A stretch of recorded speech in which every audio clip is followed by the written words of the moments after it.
validation, now I validate myself. Building inner strength, putting doubt up on the shelf. No more unnecessary drama, no more wasted time. Climbing higher constantly, making my own climb. Standing on higher ground, where excellence is found. My potential knows no bounds. Raising the bar, breaking ground. My network is my net worth. Choose your company wise. Surround yourself with eagles, not with sheep in disguise. Every interaction is a reflection of my brand. Quality over quantity, that's my personal command. Standing on higher ground, where excellence is found. My potential knows no bounds. Raising the bar, breaking ground.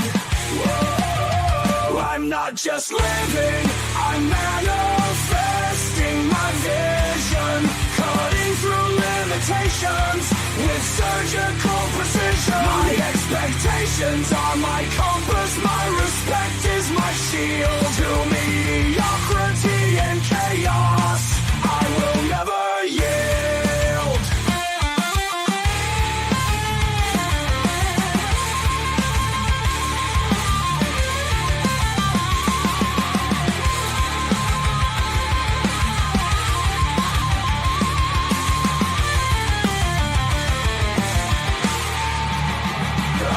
Just living, I'm manifesting my vision. Cutting through limitations with surgical precision. My expectations are my compass, my respect is my shield. To mediocrity and chaos, I will never yield.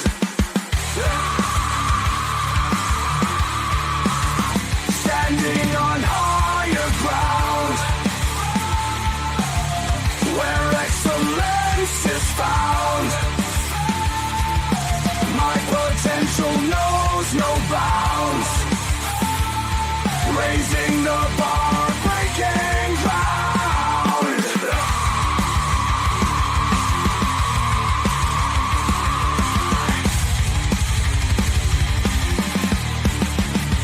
I'm not just living, I'm manifesting my vision. Cutting through limitations with surgical precision. My expectations are my compass, my respect is my shield. To mediocrity and chaos, I will never yield.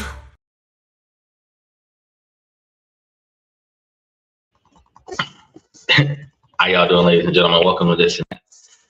I'm your host, Andrew, where we talk about this, that, and everything in between. I gotta tell you, I got a mission ahead of me, so I'm just, I'm exhausted, but I did give me a little bit of rest. Just, wild sleep schedule. So I'm trying to make things work out in different ways so that, I can be in more than one place at the same damn time. Either way, recognizing y'all that we do not let the sun rise without going live, but we don't always start on time. We ask you guys to like, subscribe, and then also hit that notification button so that you can be notified of when the show goes live. And then in addition to that, double check the membership. Actually, I had a couple things go into the membership today. That was interesting. And then I got to start filling in the blanks with some of the other stuff that I told y'all I was going to be working on. I feel like I was being lazy, but I was also taking me a break, getting me a little bit of a mini vacation in, because I've been burning the candle at both ends for the last 3 years. And I said, man, let me sleep in a little bit, let me rest a little bit, try to get some stuff done. But y'all should see a Monday night show listed by Sunday night. and I got to put that show together to make sure that we got all the details that we need to get for a Monday night show. And then we have to, because the overtime hours was something, and then there was something else that I wanted to talk about, and I want to make sure that I get all of that stuff together so that we can piece all of that stuff into the same show. But if I can't piece it together into the same show because I forgot what it was, then I will at least have the overtime hours discussion in there. And then just add in the other stuff on the back end. So we're going to be covering a lot of that stuff on Monday. And since we have different topics every night of the week, Sunday to well, today's Friday night. Sunday, in a couple of days, we do questions and comments from fans where you guys have questions about you that we go ahead and try to answer, help you guys get to do what you do. Then Mondays, we have discussions about the way politics negatively impacts your ability to make, save, and invest money. Oh, that's what I was thinking about. We have the $20 an hour thing, and then the gas prices still being high. So that's like a two-part series that I think I was going to put together. And I've seen the gas prices shift. Well, not the gas prices, the stock prices for the gas companies shift as of recent. So we're going to see what all of that stuff is about, and then we're going to give you guys all the information on that. So after we talk about politics interfering with your money on Mondays, Tuesdays we talk about different ways to make, save, and invest money, different ways to budget money, different ways to look at your money, different ways to address your decision making as it affects your money. And then we start talking about on Wednesdays different countries around the world that you can potentially live and invest in. Thursday, Friday, and Saturday. Yesterday was Thursday. We had a pretty decent 7-hour conversation. So special shout out to Sterling. We had a pretty decent conversation. But we give you guys information on personal development, self-improvement, relationship topics, socialization, negotiations, building your brands, and then raises, promotions, retirement, forced retirement, severance packages, termination. We cover the whole spread. And then as we spent that 7 hours on Thursday talking about is how to change the things that you got going on in your life and build your 20 or 30-year plan. Because as we had that discussion yesterday with Sterling, Sterling's in his 40s. Most of my channel is 35 and up at the very least. But Sterling's in his 30s, he's in his 40s, and there's things that he doesn't like that he would prefer to change. And in order for us to make those changes, one of the things we have to do is we have to find those pain points in our life, the things that we don't like, the things that we wish would be better, and then proactively find a way to make changes on that. Now, not everything can be changed. Some things we have to navigate around. Like, for example, we were talking about whether or not people on Social Security could actually travel out of the country. They can, but they can only, as Sterling said, they can only travel if they have SSI. They can travel out of the country for 30 days, and anything after 30 days, they lose their benefits. But SSDI, which is the disability benefits after 20, 30 years worth of work kind of situation, work credit related, that one you might be able to travel with, and veterans benefits you can travel with. But the SSI, which is the non-working disability credits, that one doesn't give you that. That one limits you to 30 days. That's the one that limits you to $1,000 income, even if you're over the age of 70. So we checked, we verified that, and yeah, that's the thing. So if you were on SSI and you wanted to go live in another country for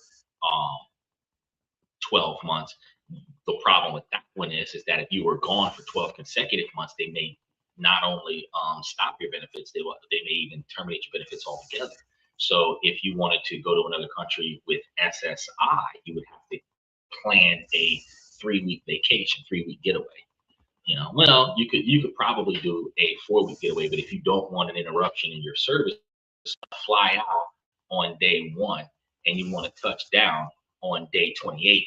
That way, even if it's the month of, they're not cutting your benefits off, and you got like a day or two left for flight manifest to touch on the fact that you are still here. But 4 weeks out of the country, even if you're on SSI, is still a good thing to do, because you could go to places like the Philippines, go on a tourist visa, and $2,000 a month of living there. If you were living at 30% of your income here, you would only be spending about $600, $700 a month worth of your standard living here. But let's say that you spent close to $1,000 of your standard living here, and you had the other $1,000 extra, like in a safe in your house somewhere, and you saved up enough money to go to the Philippines, like a $2,000 trip to get there, unless you can find a cheaper way to get there. Well, it'd be round trip because you're so it's like 1,000 to get there, 1,000 to get back. But that's 2 months worth of money saved up. And then if you're going to stay there for a month, and it's $2,000 to stay there, that's 2 more months to stay there. That's a total of 4 months. And if you wanted to bring an extra $1,000 or $2,000 just in case you wanted something extra, that's 2 more months, which is 6 months. So you could say, well, even with my SSI lifestyle, living on a $24,000 a year fixed income, that I could, in fact, still fly out to another country and get everything established. And you could do one better, because if you plan this over a 7-month period, you could pay your bills 2 months in advance. So the 30 days that you're gone, you don't have to manage any bills. Whether you have a mortgage or rent payment, you can set everything up, and then you can fly out, do what you got to do, enjoy your time. You only need $2,000 to stay there, but you brought $4,000. So even if you wanted to buy some souvenirs and ship them back, even if extra luggage on the way back costs more money than the luggage to go out there, whatever the case may be, you could do what you had to do, and then come back with change left over and have you a good time, and come back and be able to live a life of simplicity, where it is possible for you to change the way things are, no matter what your income status is. And that's one of the things we were talking about on yesterday's show, is that you're not as poor as you think. One of the things that keeps you in a poor position, one of the things that keeps you with a poor mindset, again, is the mindset. Because if you think that there isn't another way, you're not even going to look. If you don't like the way things are and you start looking for another way, you will find other options. Now, some of those options might be harder than others. I'm not going to tell you that you can cure cancer just by finding another way. I'm not going to tell you that you can cure heart disease just by finding another way. But what I can tell you is that if you don't have enough money to cover the things that you need, there's more than one legal way to get you some more money. Right? You either spend less or earn more, but there's at least 2 ways to have more money accessible to you. All right. And that's why we give you guys all of this information. Now, today, productivity, draining your entrepreneur about today. And, me burning the candle at both ends, trying to be in 2 different places at the same time. I'm actually living that life, right? So I ask you, and I know Stephen can feel this way too, because he's a college student. So he's going to college during the day. He's got at least 1, if not 2 other jobs where he's working at night and working on weekends and all of this other stuff. Burning the candle at both ends. When you're tasking yourself proactively to multiple different things, where you're duty bound to multiple different things, and you're limiting your vacation time, your rest time, your sleep time, your rejuvenation time, you find yourself in a position where you're highly stressed out. You're short-tempered, you're irritable. And when you're irritable, that misdirected rage can happen, because accidentally, because they're doing things that are inconsiderate to your peace, and you just lash, right? So building up a level of patience requires for you to rejuvenate your mental state. And that's one of the things we're going to be discussing is today,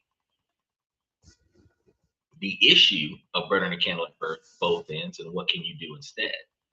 Now, let's start with a question. Do you ever get to the end of the day, feel totally white, but look back and have no idea what you actually did? Were you busy all day? Frantically busy? because a lot of the times you might find yourself with enough mental stress to wear you out, where you have accomplished 2 physical activities and then slept the rest of the day. You know, think about this. Your calendar was a battlefield. Your inbox is a war zone. I actually once a month now have to go into my emails and delete 1,000 plus emails, 1,000 plus spam messages, and then curate all of the important emails to make sure that I have enough space to operate my Gmail data space used. Because I'm not about to pay for the cloud. I will delete everything in there before I pay for the cloud, right? But you find out that your notifications are relentlessly beating like a drum. I know I've got alarm clocks that go off on a daily basis at specific times on specific days where I got to get up. At the very least, I got to get up and turn off the alarm clock. But a lot of the times, I got to get up and go to work. I got to get up. I got to take care of this client. I got to get up. I got to take care of personal stuff around the house. I got to get up. I got to take care of the podcast. And every 2 or 3 hours, I got another alarm clock saying, "Hey, you got something else to do," right? You feel like you were moving 100 miles an hour, but your most important work, the stuff that actually moves the needle, is still sitting there untouched. I got to tell you guys, you're not lazy. You're not undisciplined. You are putting in the hours, probably more than ever before, but your to-do list is only getting longer. And that feeling of making real progress is getting more and more elusive. What if I told you that this isn't a personal failure? What if it's a design flaw in the way that you work today? There goes Daniel. Special shout out to Daniel. Look, I had delayed the show so that I can make sure that when I click buttons, but there it is. I'm trying to put his I was trying to put his message up on the thing and it wasn't going up there. I'm like, what's going on? Because I got here like 10 minutes before the show, because y'all know I said I start the show right when I get up, because I want to make sure that I'm rested for the overnight flight.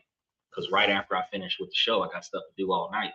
And I was trying to do a bug test on the computer, and it was scanning the performance of the computer. And typically I got to run it twice.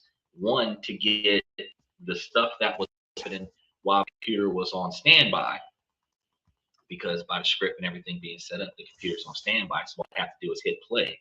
And then I have to do it a second time so that I can deal with a lot of this lag that I'm looking at right now. Ultimately, I need to buy me a new computer, because this one's a 2023, and I rarely ever turn it off. So I know that the 90% data usage on this one with the spaces is almost filled up. I should probably get me a new computer with some better processors. The Snapdragon software on a chip.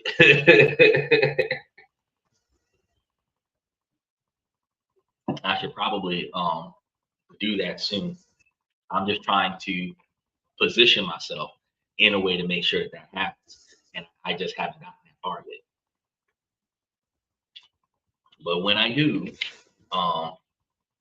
it's going to be phenomenal, because then we're going to be operating in probably 4K at that point. But right now we're bouncing back and forth between 720 and 1080p, especially with the fiber optics. I found that fiber optics is better than the 5G towers. The only issue we have with fiber optics is the weather. So when it's raining, the fiber optics is not as sturdy as it is when it's not raining. A little bit of drop frames, but I also know that if I got me a bigger computer with a better processor for this live stream, that I would have a whole lot more stuff going on with staying connected with y'all. Either way, we work on this. We work on this year over year. And as I make progress and make improvements, you guys see that progress, and y'all see the improvement. And then, y'all know that when I tell y'all, hey, it is possible to do better, because you see it happening. You see it happening day over day. If you watch this podcast every day, you see, dang, he didn't upgrade it. Dang, he didn't change this. Dang, he didn't did that. But it's the little things in life.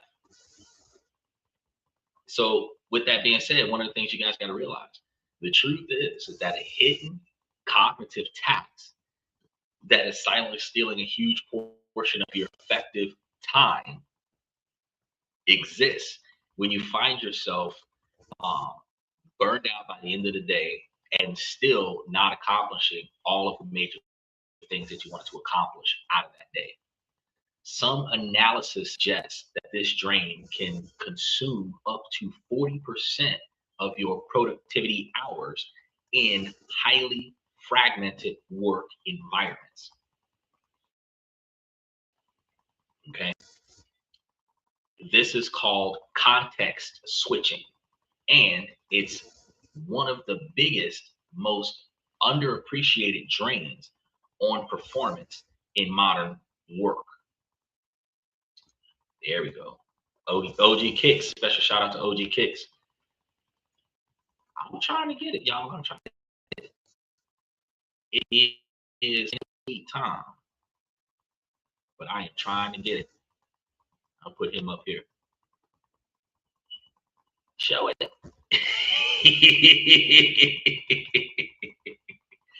I'm trying to let the show catch up with us. Everything is not working the way it's supposed to work. You know, when you get mad, you want to rage quit a thing when you you push the button a number of times and ain't nothing working the way you wanted it to work. It's like, look, can't do that with the live stream, because then I have to start the live stream over. I ain't trying to start the live stream over.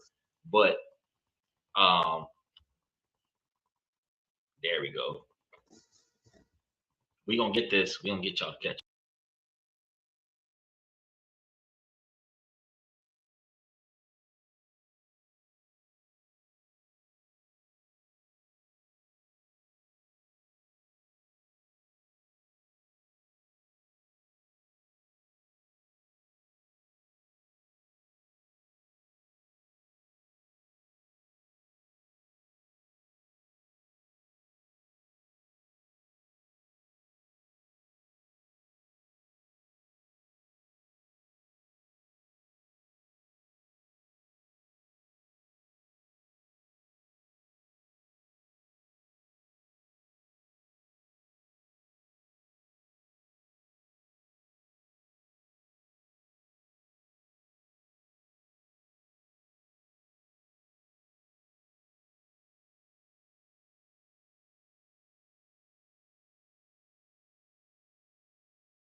You know, it would be so nice if they went and put the show that we're doing live at the top of the show.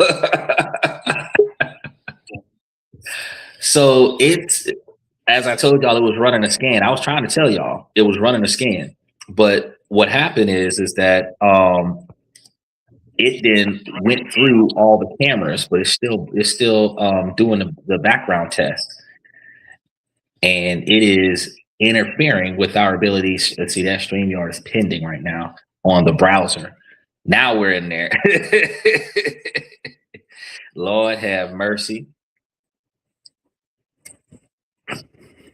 I gotta tell you, this is some wild stuff. Okay, there we go. All right, let me take this one off.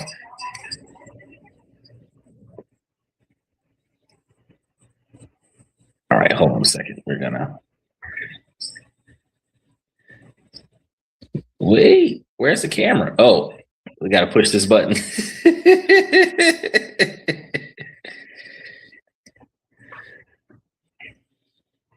We're gonna make this work some kind of way.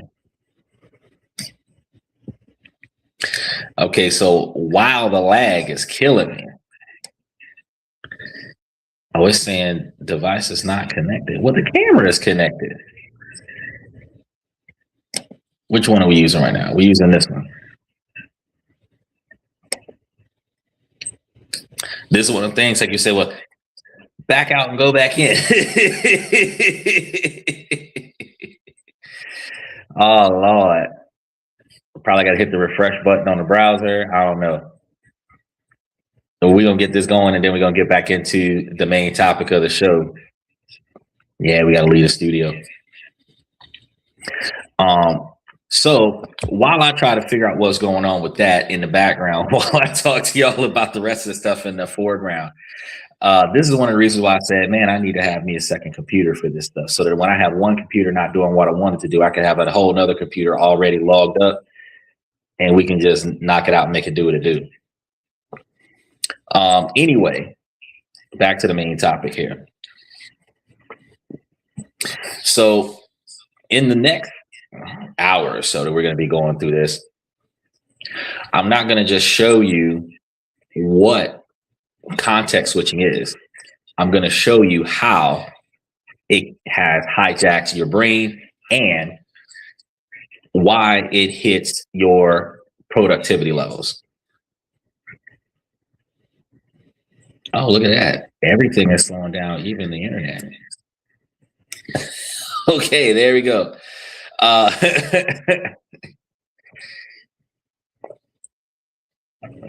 Okay, so come on, scroll for me. There we go. Now, the next thing we're going to do is we're going to give you a concrete system to stop paying this tax. It's a mental tax, not a financial tax, and start changing the way you approach things as of today, as I muscle through this particular scenario today. Don't worry, I'm trying to get to your comments, Michael. Michael got some comments up here. Hold on, let me see if I put Michael's comment. Can I read his comments? I don't know what's going on with Michael's comments. Michael's comment says, called white noise. No, it's not white noise, Michael. 80% wasted time could change it to 20% noise or less. Be focused in your tasks. Noise to the grinding wheel. Okay. Well, I guess I can relate to that, Michael. Special shout out to Michael. He said, raise the camera. You want me to put it up here? That's gonna require me to hold the dang phone like way the heck up here. Oh Lord. See, I don't be planning on coming in here with the camera stand and all this other stuff, because I wasn't planning on using the cell phone to do the live stream. But that is a good way to think about it. If you prioritize the right things, it is possible for you to have a 20% of your effort going into 80% of your productivity instead of the other way around.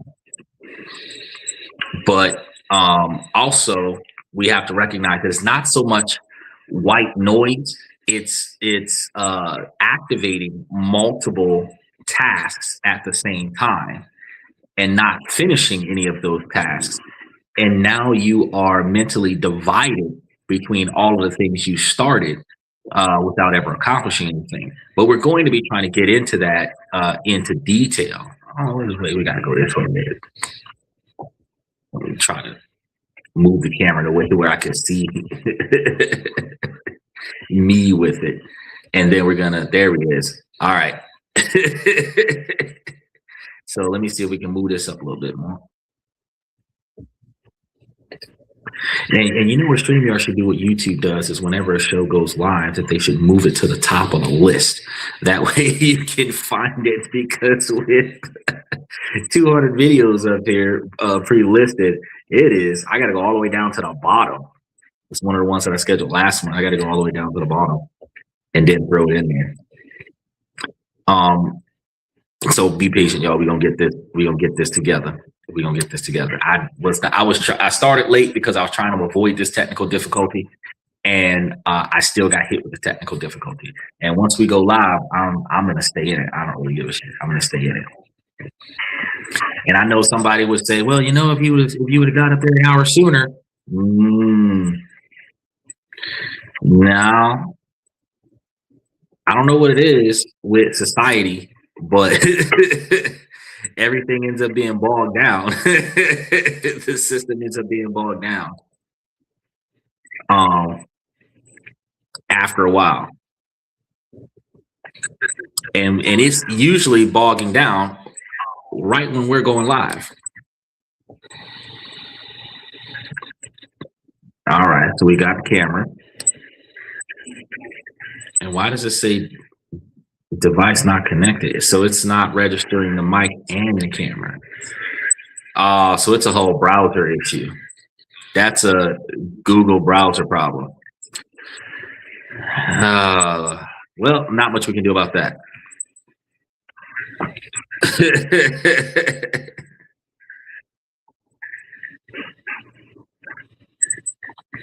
Oh, so Michael says, when I got to a point, I started delegating responsibilities out so those tasks can get done, and even if I have to pay for the services.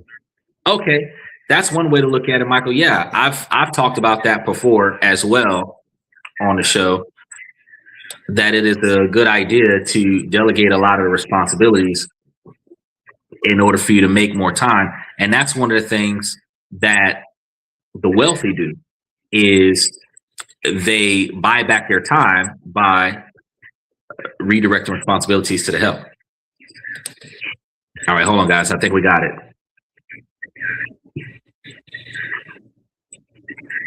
Let me push this button. We're going to do a picture in picture.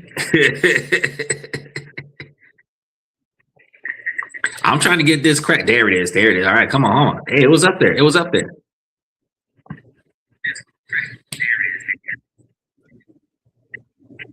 Come on now.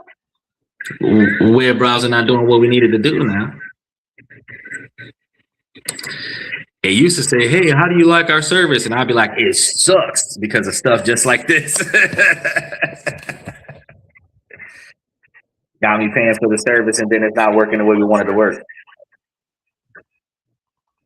All right, there it is. So we're up there. All right, hold on a second, y'all. We're gonna switch to the other camera.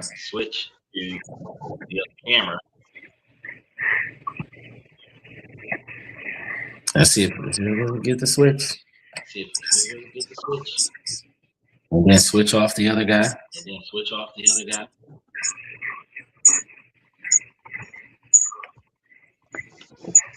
All right.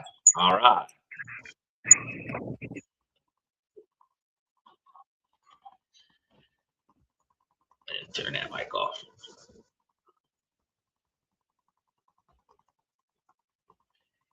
And we should be back to normal.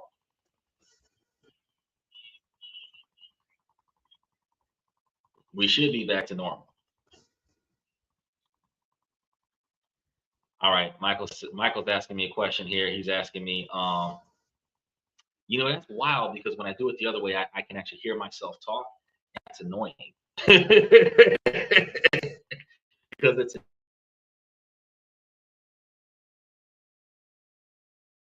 an echo.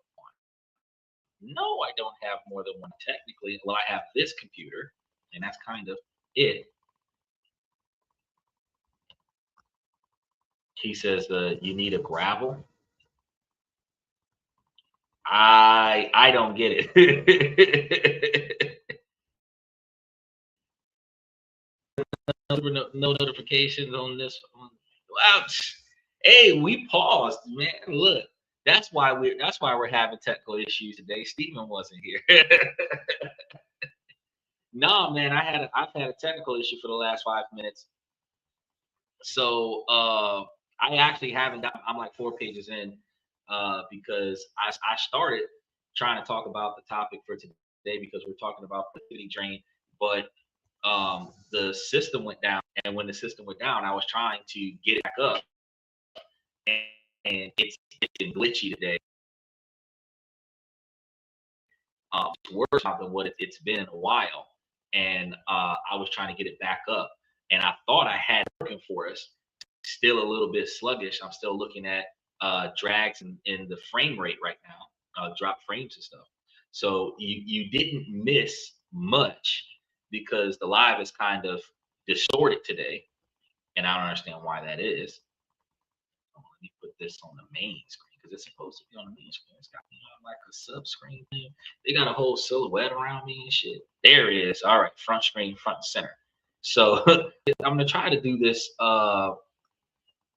push through this and get this in the right settings. But no, we don't have a lot of things going on over here. I'm like the only one operating stuff right now. But for some normal, I don't know. Hopefully I can. One of the things I think it might be is probably have to do some browser updates, and I didn't check for browser updates before I started the show. I was doing hardware updates on the computer to make sure that the computer was running correctly. So whatever the service lag is, a judge's gavel. Oh, you need a gavel. I needed a gavel to be a judge for the throne that I have. So you slam it on the table times. True, because I be slamming my hand on the table a lot of the times when I be over here. When I be getting to the point, I be slamming my hand on the table a lot of times. That's why you see the camera shake. Well, some of the times, not right now. Right now, you're just looking at the fact that the internet is catching up to me. Because whatever's going on with the network wasn't the quality I thought we were going to get today. We're operating on 720p today, so I don't understand why it's giving us so much lag, but it is giving us a lot of lag. But like I told you guys, what I'm probably going to do is have to invest in a different computer. But if I got another computer for $500, it'll just be a newer model, but it won't be a higher performing computer. And technically, what I need is a higher performing computer, which would require me to procure a couple $1,000s for a bigger computer. Because this is a Lenovo Yoga i7. I would need something bigger than that. I would need one of those apparatus computers, one of those gigantic ThinkPads or some shit like that, like a gamer computer. That's what I would need. Something with a lot of processors on it. Because the network, it would bottleneck through the performance of the computer. So as the computer's processors doesn't process fast enough, we also have issues with the network because of that. So, you know, we're gonna work that stuff out. We're gonna work that stuff out. But I'm expecting everything to work correctly long enough for us to get through tonight's show, because we only got like 62 more pages left, and to be able to cover those 62 more pages in about an hour and a half. So you didn't miss anything, Stephen. And yesterday we had cut it. Oh, he said it could be that large solar flare. I didn't know there was a solar flare today. Oh yeah, well fuck, if there was a damn solar flare, that would really interfere with fiber optics. Because I'm Wi-Fi to the fiber optics. I was thinking to myself, I had bought the Ethernet cable to plug directly to the modem, but the modem's in the room. And I didn't think to myself, because I didn't research the weather. When did the solar flare start? When did the solar flare start? Because the solar flare could have really be giving us a hard time tonight. I didn't even know there was a damn solar flare. I should have told y'all something. Hey, we're gonna start the podcast after the solar flare. So there's solar activity that is currently low to moderate levels with background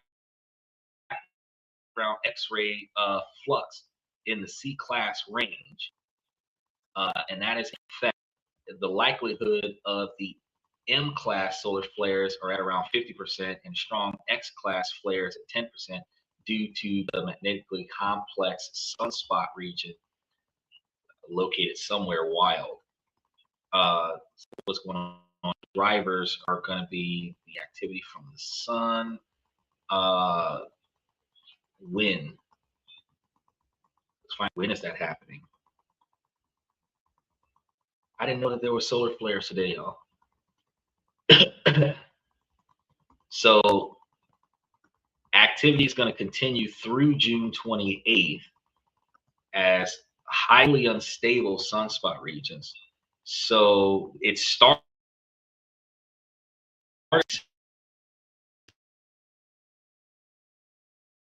Well, yeah, and then they're going to say that it's going to calm down on the 29th and the 30th. Oh, well, that sucks. That explains a lot of disappointment here. Okay, so the podcast is being negatively impacted by solar flares. Okay. At least we kind of figured out what the heck was going on there. Well, let's see if we can through the solar flare.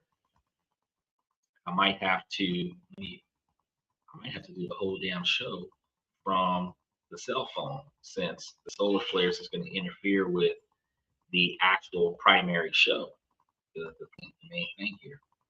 So I think I'll do that. That'll help us get through it. It will cause me to have to. These only minor spot areas will be affected.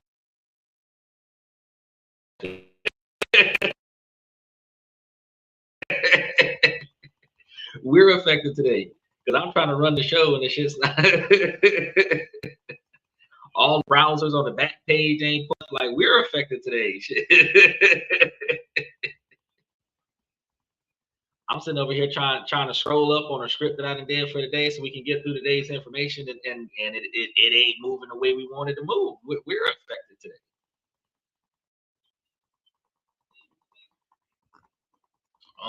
Let's see what we got going on here. All right, we're gonna do it like this. We're gonna put this, my man. We're gonna put you on, and we're gonna take that backstage. And we're gonna do it like this.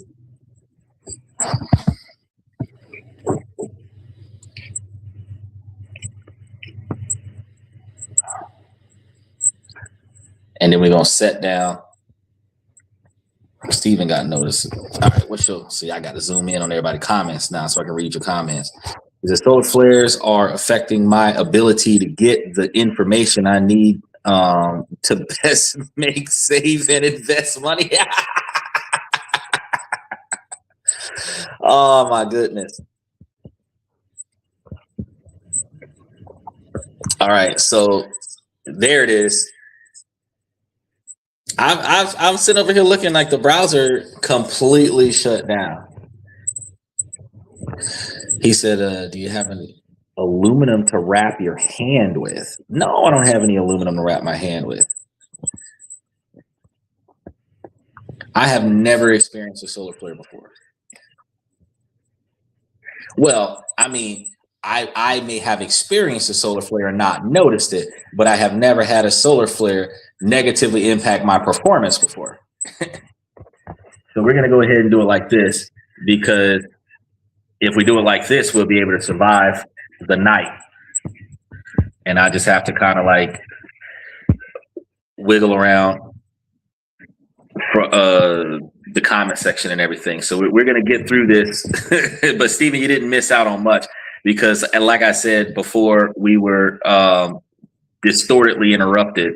Well, shit, I don't need this since I'm backing out of that studio.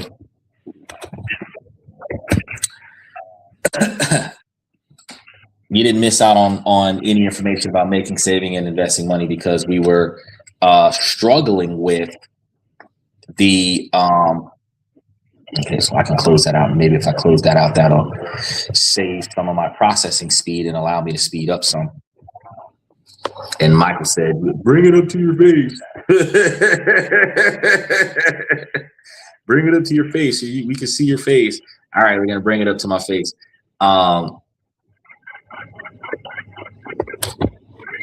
Turn off a couple of these things and these scans. And then if I get rid of some of these scans, we probably have some more computing power, and that'll give us the ability to kind of muscle through this solar flare. I was not expecting the solar flare to do what it did to us today. I didn't even know that there was a solar flare because I don't check the weather.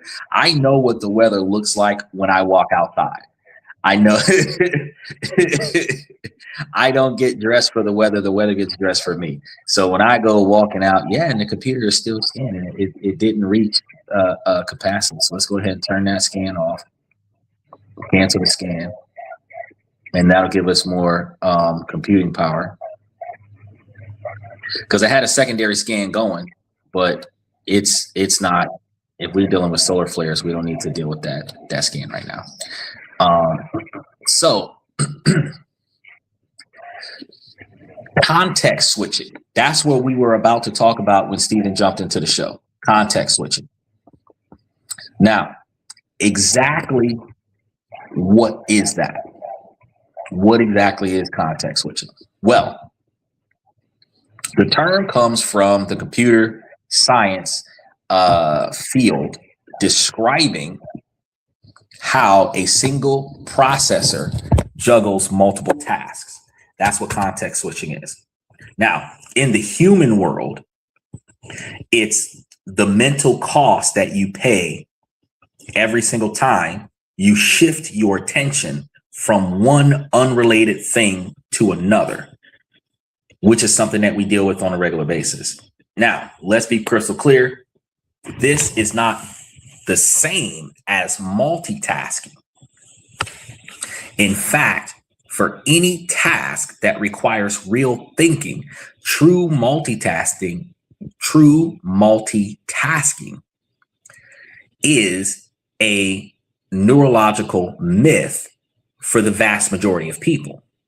What we call multitasking is usually just context switching in rapid fire succession, bouncing between an email, a report, a spreadsheet, and a chat all within minutes. And every one of those switches costs you. That's what we were supposed to be talking about. So think of your brain less like a computer with a dozen programs open and more like a workbench. Now, see, I got to get the camera angle right. When you're working on a project, let's say building furniture, you lay out all your tools, your materials, your blueprints. Everything you need is right there. Now, imagine someone taps you on the shoulder and says, you need to immediately go fix a leaky faucet in the bathroom.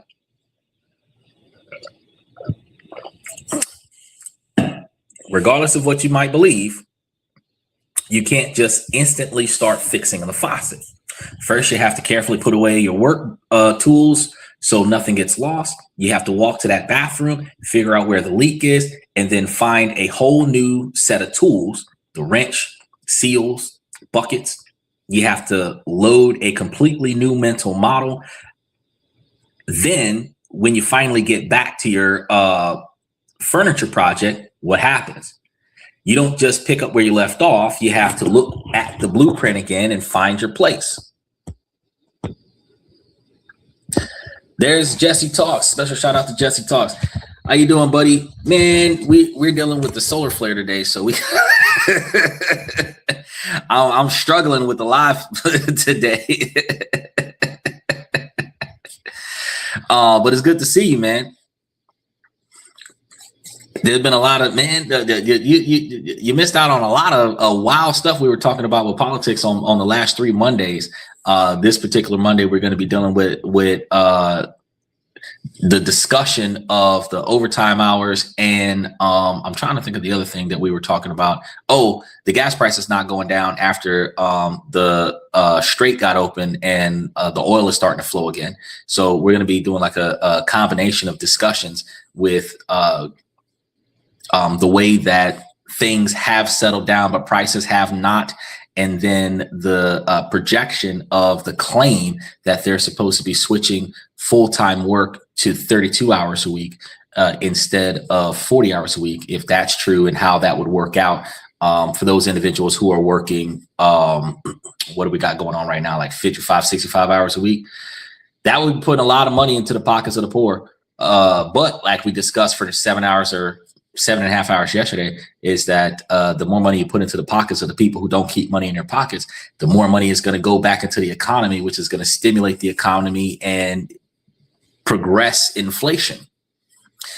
But even still, we're gonna discuss that whole model on Monday. Now, one of the other issues that you have with getting back to your original project is that you have to go back and read the blueprints, remember your next step, get your brain back into the woodworking model mode, and then get back on top of your project. That reorientation process is the cognitive cost of context switching. So every time you switch, your brain has to shift its goals, deactivate the rules for the old task, and activate the rules for the new task. It has to flush its working memory, the way we delete the cache when our computers aren't working the way we want them to work. The very limited RAM that your brain has for holding information, we have to clear that out and then load a new set of data. You notice how we say that you got to forget something to remember something new? Pretty much that's what that is. Michael says gas prices for gas has almost dropped from $6.42 to $4.81 per gallon of unleaded gas. Some bitch, y'all made it to $7 in some places. California, Wyoming, Wisconsin. Sheesh. I capped out at 387 where I was, but it's still at 387 where I'm at. Donald Trump said that the gas prices was supposed to be something closer to like 245 or 281 or something like that right now, but it is like $2 a gallon higher than what he would have expected it to be. And they believe that there might be some price gouging. That's why I told you we're going to be covering a lot of that topic on Monday. And I'm going to be trying to put the show up Sunday or Saturday after the show so that we can go ahead and cover that. There's a lot of information, and I'm very interested to see how that's going to work out. And then we're going to be brainstorming some what ifs as to if they do find a price gouging, what are they going to do about it? And then like what happens to us once the prices start going down a little bit more. But the prices going down does help a lot. It does make those flights cheaper. It does make train travel cheaper. It does make the public transportation cheaper. It does make driving yourself cheaper. And this is now a better time, if you didn't do it before, to go and buy you a couple of those 40-gallon gas cans and oversell or overstock the gas that you are collecting and store it at your house so that you, and if you go and get the ethanol free gas, you could store that 40 gallons of gas at your house for dirt cheap, or not dirt cheap, just less than what it would be when prices go up. And then you wouldn't have to worry about how prices are, because if you would have had, like with me, I technically would probably only use like 10 to 15 gallons per tank in my vehicle. So 40-gallon gas tank would fill my car up like 3 times, right? The way I use my vehicle now, I probably would have to put gas in the vehicle probably once a month, which means if I had at least one 40-gallon gas can, I would be able to fill my tank 3 times, plus the full tank I would have had in the car at the time, which would have covered me like 4 months. 2 of those 40-gallon gas cans, like I told you guys, get a couple of them, get like 100 gallons of gas on your property. That way you ain't got to worry about nothing. I technically, if I would have had that before the war started, I could have had gas from December when gas was like below $3 a gallon. And I could have held that gas for 5 or 6 months and would have not experienced any of the inflated gas prices, because by the time I would have ran out of gas, the gas prices would have gone all the way back down to $3 a gallon. That is one of the ways that you prepare for inconveniences. Because while we know seasonally that prices go up June, July, August, prices go down November, December, January. If you fill up in like late December, early January, and you filled up and you held on to that for however long the gas lasts, that's the buffer between you and the new gas prices. So if you use first in, first out, you use the old gas first and then the new gas, like use the gas in your car and then use the gas on reserve, rotate those out every other month or so, and make sure that you try to keep you some fresh gas on hand. You will find yourself, once you start seeing, well, the gas prices are going up, I'm gonna fill up at my house. And then you don't have to worry about that. He said, we was paying $5 for 87. No, I was not. I was paying $3.87. I was paying $3.87 to $3.89 for gas. I was paying y'all was paying $5. I was paying $3.87, $3.89. I ain't put gas in my car in like 3.5, 4 weeks. I was gonna go put some gas in my car this week, but then I said, I'm gonna wait 2 weeks. I'm doing a lot of driving tomorrow, and then after that, I got nothing else to do because I'm getting everything delivered. And then I said, well, either the next week or the week after, I'll fill the tank. And then I got a long trip on, I think, the 16th. And then after that, I got another long trip on the 23rd. And after that, I'm like, nope, I got nothing else to do until August. So I said, shit, I'm gonna drag this out as much as possible.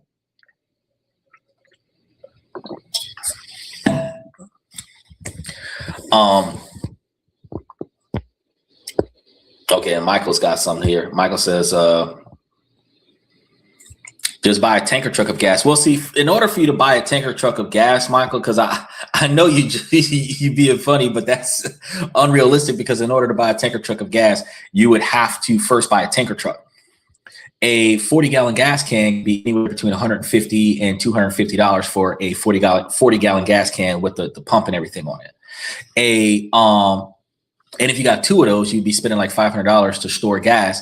And I know some people are like, oh, well, why would you spend a few $100s on that when you can get you a little 5 or 10-gallon gas can? Because the 5-gallon and 10-gallon gas cans, well, the 5-gallon gas cans that you find at the store are like almost $40, $50 per gas can. And if you got enough to hold 40 gallons, one, you would have a bunch of small cans that you would have to find a place to store. And then two, you'd be paying the same price. So instead, you buy in bulk and you get at least one 40-gallon gas can scenario, and then you store that on your property, and then you fill up, and then you would be fine. Now, you can do it one or two ways. I would do it way number one, and that would be put that bitch in your back seat, drive it to the store, fill that fucker up, drive it back to the house, take it out of the car, roll it roll it into the back somewhere, and bolt that bitch to the house. Option B, you can secure the fucker somewhere on the property, and then whenever you go to the store with your little 5-gallon or 10-gallon gas can, grab that, fill it up, bring that back to the house, and then dump a little bit in there every now and again whenever you go to the store. Especially for somebody who goes and gets gas like every other day, you could do it like that, where you fill your tank and then fill a 5-gallon tank, and then the 4 times that you go to the gas station to fill up your vehicle, you would have filled up your reserve. And then in situations where gas start getting too much, you can top off your reserve and like kind of delay stuff. But it really just depends on how you prepare yourself. That's really what it is. But back to the main topic of the switching, right? Context switching. When you're revamping your mindset to a different task after changing tasks, this is going to be where the real damage is going to happen. A researcher named Dr. Sophie Leroy pioneered the study of a phenomenon called attention residue. Okay. Attention residue. Now, her work shows that when you switch from task A to task B, part of your attention stays stuck on task A. So while you're trying to focus on a new report, a piece of your mind is still mulling over the emails that you were just writing. This residue clogs up your cognitive pipeline, making it harder to think clearly, easier to make mistakes, and almost impossible to enter a state of deep focused work. Now, this also, you can observe this experience if you're performing a task. But if you've ever remembered a time where you called somebody else's name because you were dealing with the other person, you were thinking about that person still, that was mowing over in your brain, then a new person walks up and you're calling a new person by the old person's name, it's exactly that function. That's what just happened there. It's the situation where you might be dealing with something stressful in your life. You've got this project that you're trying to work on, and then you pause on a project, and now you're mowing over the stressors of the problem that hasn't resolved itself. That's another experience that happens, where your brain is on project A, probably the most important or most stressful situation, while you're physically trying to perform project B, which is less important to you, right? And there's studies that have found that frequent task switching can lead to significantly higher error rates, meaning that you're going to make a lot more mistakes. You might, if you're presenting something, you might slur your speech, you might stutter, you might slip up on your presentation, and try to rectify that and recover yourself from that. But at the same time, still force yourself to get through it, which is what I'm doing today. Because I've got this, I got that, and another thing that I'm thinking about at the same time. So I'm actually in the process of context switching between three different tasks at the same time. Now, this brings us to some of the shocking numbers that you may have not heard before. Famous studies like those from Gloria Mark at the University of California, Irvin, yeah, I think that's what it's called. Irvin, Irvin, Arvine. We're gonna call it Irvine. Michael, you know how to talk about these people. You know how to talk about these people, Michael. Anyway, Gloria Marks found that after significant interruptions, it can take an average of over 20 minutes to return to the original task. And that doesn't just mean refocusing. That's the total time, including the interruption itself and any other small tasks done before getting back on track. So it takes 20 minutes or more to kind of reprogram yourself and get through all of the processes so that you can find find your mentality completely back on the original topic. He says, suck an underground tank, 300-gallon plus and have a tanker truck deliver it. Oh, well, I mean, if you start turning your house into a fuel station, but then you've got zoning laws that's going to interfere with your ability to pull that off. Is that I would with a 3,000-gallon tanker. That's a lot of work. Attention deficit. Well, attention deficit is going to be the inability to focus on or pay attention to your tasks and objectives. And a lot of people are being hit with that misdiagnosis of ADHD or ADD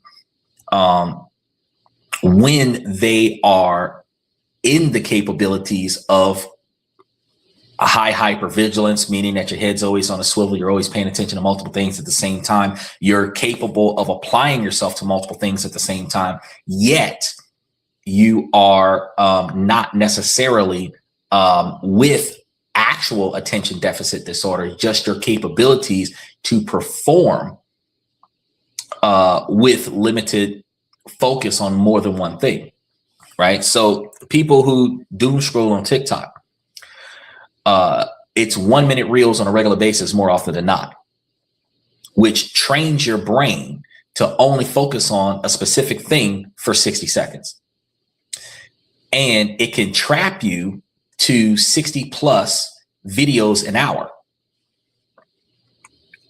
because there's one video a minute. But the first 15 seconds, if it doesn't catch your attention, you're going to flip to another video, which means you're likely to go through 4 videos a minute, which means that you could find yourself going through 240 videos an hour. That develops a behavior pattern that is misrepresented as attention deficit. True attention deficit is your inability to focus, meaning that you're not capable of paying attention in the first place, not because you're distracted by a outside source or something different from the original task. That's not the same thing, but it is a form or a symptom that can be a byproduct of context switching, because you're not capable of focusing on your task now due to the distraction from before. And that does, in fact, resemble an area of attention deficit. He says, my attention has gotten shorter. I blame YouTube Shorts. No, you do a good job sitting up here for 5 hours waiting on me and Sterling to finish a conversation. So, but I can say that a lot of people that are on the show that listen but don't comment are people that are listening to the show while doing something else. Your attention is split. We have inherently called that multitasking, but that's context switching. You're rapidly doing it at the same time. Some of us context switch so much that we have to have background noise while we're focused on something else. But our mind is split between what we're listening to and what we're looking at, what we're thinking about and what we're doing. That is a lot of the times 4 different things. So that means that our brain is running at 25% or less, because it is inherently focused on 4 different things at the same time. Now, some people can say, well, that's attention deficit disorder. No, it's not, because I can't focus on one thing at a time. It's because I'm not used to it anymore, and I don't want to do it anymore. I don't feel comfortable with focusing on one thing at a time. So I got to put background noise on so that I can pay attention to what I'm doing right now. People who go on long drives, you got to have music playing in the background. That's what that is. He said, hey, we're down here. No, I see you, Mike. I'm scrolling through the camera. I had to lean over to get my cup because I'm not trying to waste my coffee cup on my laptop, because I only got one laptop. And I got y'all on the cell phone right now instead of on the show. He said, got a lot of grays in the beard. Yes, I'm 41. I got them old. Nose hairs need trimming. Yes, that's why you keep seeing me. That's why you keep seeing me messing with my nostrils, because my beard, my mustache is tickling my nose hairs. He said, I need the radio on, which is the music. Yes, true to that. Now, look. A quick glance at a notification won't always cost you that much energy, but unless that notification is something important, unless that notification is something that triggers a stressor, and then your attention is completely distracted. So if we were on a podcast, and that's what trollers will do when they jump into your comment section and they say something negative or something inappropriate. What happens is that those people will say something, you see that message throws you off your game. And if they can disrupt your podcast, even to the magnitude where you stop talking to pay attention to their comment, they get a laugh out of that because they triggered you to lose your focus on your presentation. Even if you can continue your show, even if you can edit that out, the fact is that in the moment they were able to distract you and throw you off your game. That actually is this, where you're not able to regain your composure on the original comments and discussions that you are focused on, which is one of the reasons why I create a script, so that when I'm distracted from my original presentation, that I can get back to my original presentation, because I prepared what my presentation was supposed to be, which allows me to give you guys detailed information and still entertain the strawman topics on the side. But when the switches are consistent, meaning that you're doing it quite frequently, some studies of knowledge workers have found they switch tasks every few minutes.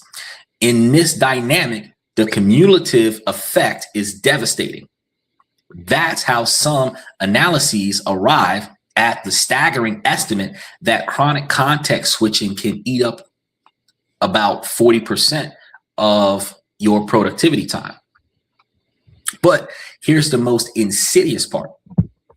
It doesn't feel like you're losing time. In fact, it often feels like you're being more productive. Answering a quick chat, firing off emails, checking a notification, each action gives you a small hit of novelty and a feeling of accomplishments.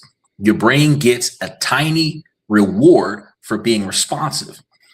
This creates a dangerous psychological trap where you are rewarded for activity, not for progress. You end the day exhausted from all the mental gear shifting, but the needle on your most important projects hasn't budged. It's the perfect recipe for burnout: high effort, high fatigue, and low output. Now, if this problem is bad for the average employee, it's an absolute crisis for entrepreneurs, founders, leaders, people like me that's running a solo setup. For most people, context switching happens between tasks. For entrepreneurs, it happens between entire identities. Okay. 1 minute, you're the CEO thinking about the 3-year strategic vision. The next, a Slack message pings and you're suddenly the head of customer support, right? Dealing with an angry client. An email comes in and now you're the head of sales, trying to close a critical deal. A calendar alert pops up and you're the head of human resources, prepping for a performance review. Then you look at your bank account and you become the CFO, stressed out about payroll. Each of these roles isn't just a different task. It's a different mental context, and each requires a different mindset, a different emotional state, and a different set of knowledge. Michael says, hands that know how to work never have to beg. You're right. And one of the things I didn't say in yesterday's show was closed mouths don't get fed. So when you're sitting over here wondering where the money going to come from to pay for things that you can't afford, you're either going to spend less money so that you got more money to spend, or you're going to make more money so that you have enough money to spend. Because you can't tell somebody, hey, you know, I don't have enough. Just give me more for the sake of giving me more because I feel entitled to have more. No, you have to either earn it by doing more work to get more money, get you some raises, or you got to do more work somewhere else, make more money on another job, or you have to spend less money on your standard of living so that you have more money to put towards getting the things that you want. Not fair, but I mean, that's kind of how the situation unfolds itself. Shifting from the optimistic, expansive mindset of a strategist to a meticulous problem-solving mindset of a coder isn't a simple switch. It's a violent mental lurch that drains your cognitive fuel tank at an alarming rate. And this problem is amplified by the founder tool stack. The average employee might juggle a handful of company mandated applications, but some studies show it can be around 11 apps. The average entrepreneur, however, often lives in a chaotic digital ecosystem of their own making. Your work is spread across emails, Slack or Teams meetings, a CRM, Google Docs, Jira, social media, analytics dashboards, and a half dozen other tools. Some industries report suggesting that in certain jobs, workers can switch between apps and websites nearly 1,200 times a day. I can see myself on this computer with upward of 40 to 60 tabs open at the same time. For a founder, that number might not even be an exaggeration. Every one of these tools is another open loop in your brain, another potential interruption, another context to be loaded and reloaded, right? And this creates a state of constant responsiveness. You feel like you have to be always on because you are the central hub for every function of the business. The very nature of being a founder puts you directly in the crosshairs of constant, unrelenting context switching. It creates a perfect storm of decision overload and attention fragmentation, which is one of the reasons why I started taking naps over the last couple of weeks, because once I found a gap in the workload where I could take me some breaks, I said, man, I'm going to put off some of this stuff. I'm going to get me some extra sleep. I'm going to rest my brain, recharge a little bit, and then get back in there and start doing it hard like I used to do it. But you're forced to make dozens of decisions. But because you're constantly switching context, you're never giving any single decision the full undivided attention that it deserves. This leads to lower quality decisions, more mistakes, and a feeling of perpetual fighting fires instead of building your own visions. Now, another thing this is going to have you doing is checking, double checking, triple checking to try to remove and eliminate the mistakes, which puts a lot more effort into mediocre tasks, because in order for you to make sure that you did it right, you're going to go back and review yourself multiple different times. The ultimate tragedy for entrepreneurs is that this constant switching actively prevents the one thing that creates the most volume: deep work.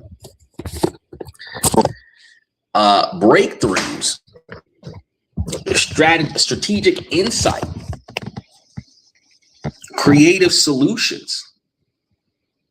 These are all things that don't happen in 10-minute slivers of time between meetings. They happen during long, uninterrupted blocks of focus. But the founder's daily reality is the exact opposite. A day of 1,000 tiny, shallow tasks that gives the illusion of progress while preventing the deep work that truly matters. Now, this isn't just a productivity problem. It's an existential threat to your business's growth and your own sanity. So why are we all so trapped in this kind of cycle? If context switching is so damaging, why can't we just stop? The easy answer is notifications. But that's only scratching the surface. The real reasons are deeper and often invisible. The core of the issue is this: context switching is not a time management problem. It's a systems problem.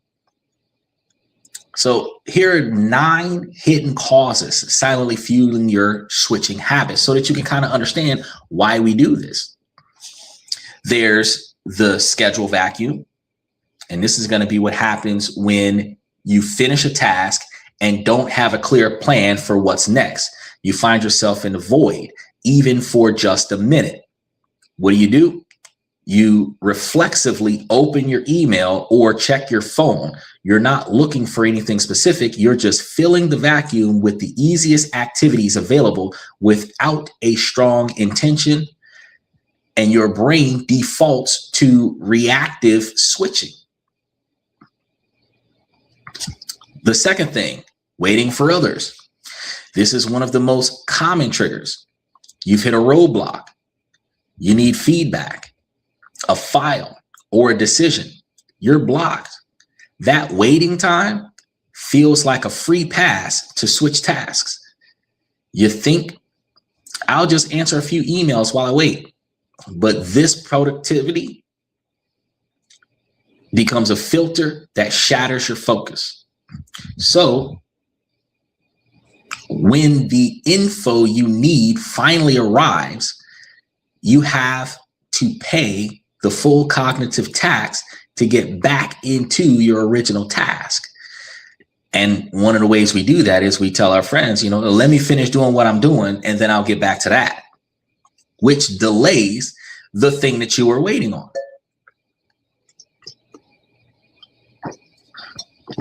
Number 3 is going to be micro reward cycles. Our digital tools are designed to be addictive.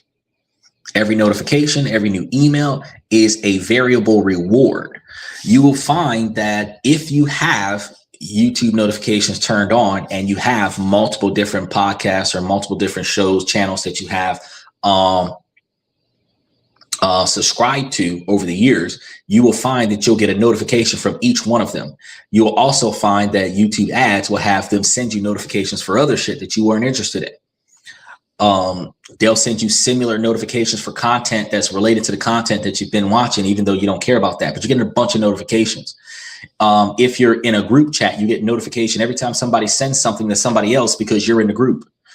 You get notifications for your emails every time you get an email, whether it's an important email, a spam email, an ad email, text messages. You get text messages from friends. You get text messages from apps. You get text messages from any accounts. You get text messages for one-time codes for stuff that you need on your computer. Then you'll find yourself with phone calls. You get a notification about a phone call. Then you get a notification about a voicemail. And then you got the notifications for your alarm clock. All of these notifications. And all it takes is for one of them to be a notification of something that really pisses you off. And that's when you're completely distracted. It might be important or it might be nothing. The uncertainty is precisely what makes checking so compelling. You want to see what's there. You want to see what the message is. A lot of the times what sales reps do to compel you to call them is they will contact you with an urgent message. You might fail if you don't respond to this notification. You might lose something if you don't respond to this notification. It's an ad that baits you into contacting them so that you can sign up for something that you otherwise may not have needed. I can't say that I'm the master of avoiding those things because I actually found myself signing up for things that I wasn't thinking about signing up for. But when I signed up for it, I weighed what I had versus what I needed. And I observed the fact that what they were offering, I could abuse the service in a way where I can get a lot of stuff done at a cheaper price. I just had to wait for their service to kick in. Remember, we were talking about warranties and aftermarket coverages. You can call me up for a coverage. I don't need it unless I actually have stuff that needs to be covered under that coverage. And in that dynamic, it's like, well, if they're going to cover it, I'm going to go ahead and capitalize on that. Matter of fact, while I'm thinking about it, if I put it into the budget, I could actually throw down on some car shield, make sure that it covers the sunroof, pay for the car shield for 30 days, put 500 miles on it, which is easy to do. That's just one trip to Tennessee. You got the 500 miles on it. And then call them up and say, hey, something's wrong with my sunroof, and get my sunroof taken care of, and then drop the coverage. Because it's a month-to-month service. So I can buy it, I can hold it for 60 days, and inside of that 60 days, pay for the sunroof. And then I'm good to go.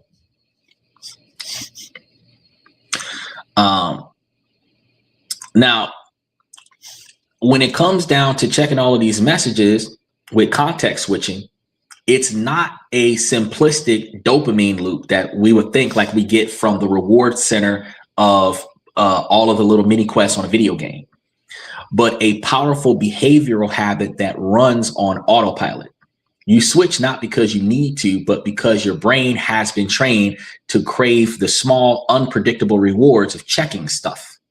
That's why all of these notifications come in from all of these different places to kind of trigger you into interacting with all of this extra information. Emotional avoidance is going to be the first thing that happens. Now, let's be honest. Sometimes the most important tasks on your list is also the hardest or most intimidating ones. When faced with a difficult proposal, the allure of clearing out easy emails becomes irresistible, something less difficult. Context switching here is a form of productive procrastination. You switch to an easier task to avoid the discomfort of the harder one, all while telling yourself you're still working. Number 5 is, and this is the 5th out of 5, tool sprawl. How many apps and tabs do you have open right now? 10, maybe? Right now, I've got 1. But that's just because of the solar flare, because had it not been for the solar flare, I would have had about 35 or 40 up. You know, some people might have 20.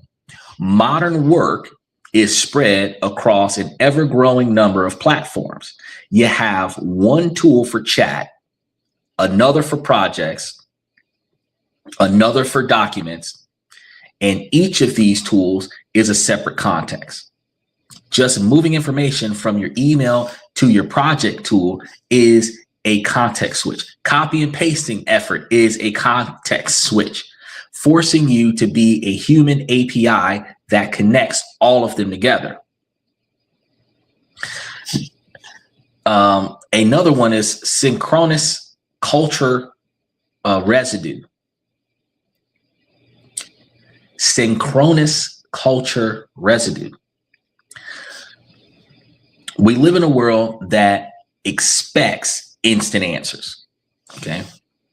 The green dot next to your name in a chat app has created an implicit promise of immediate availability.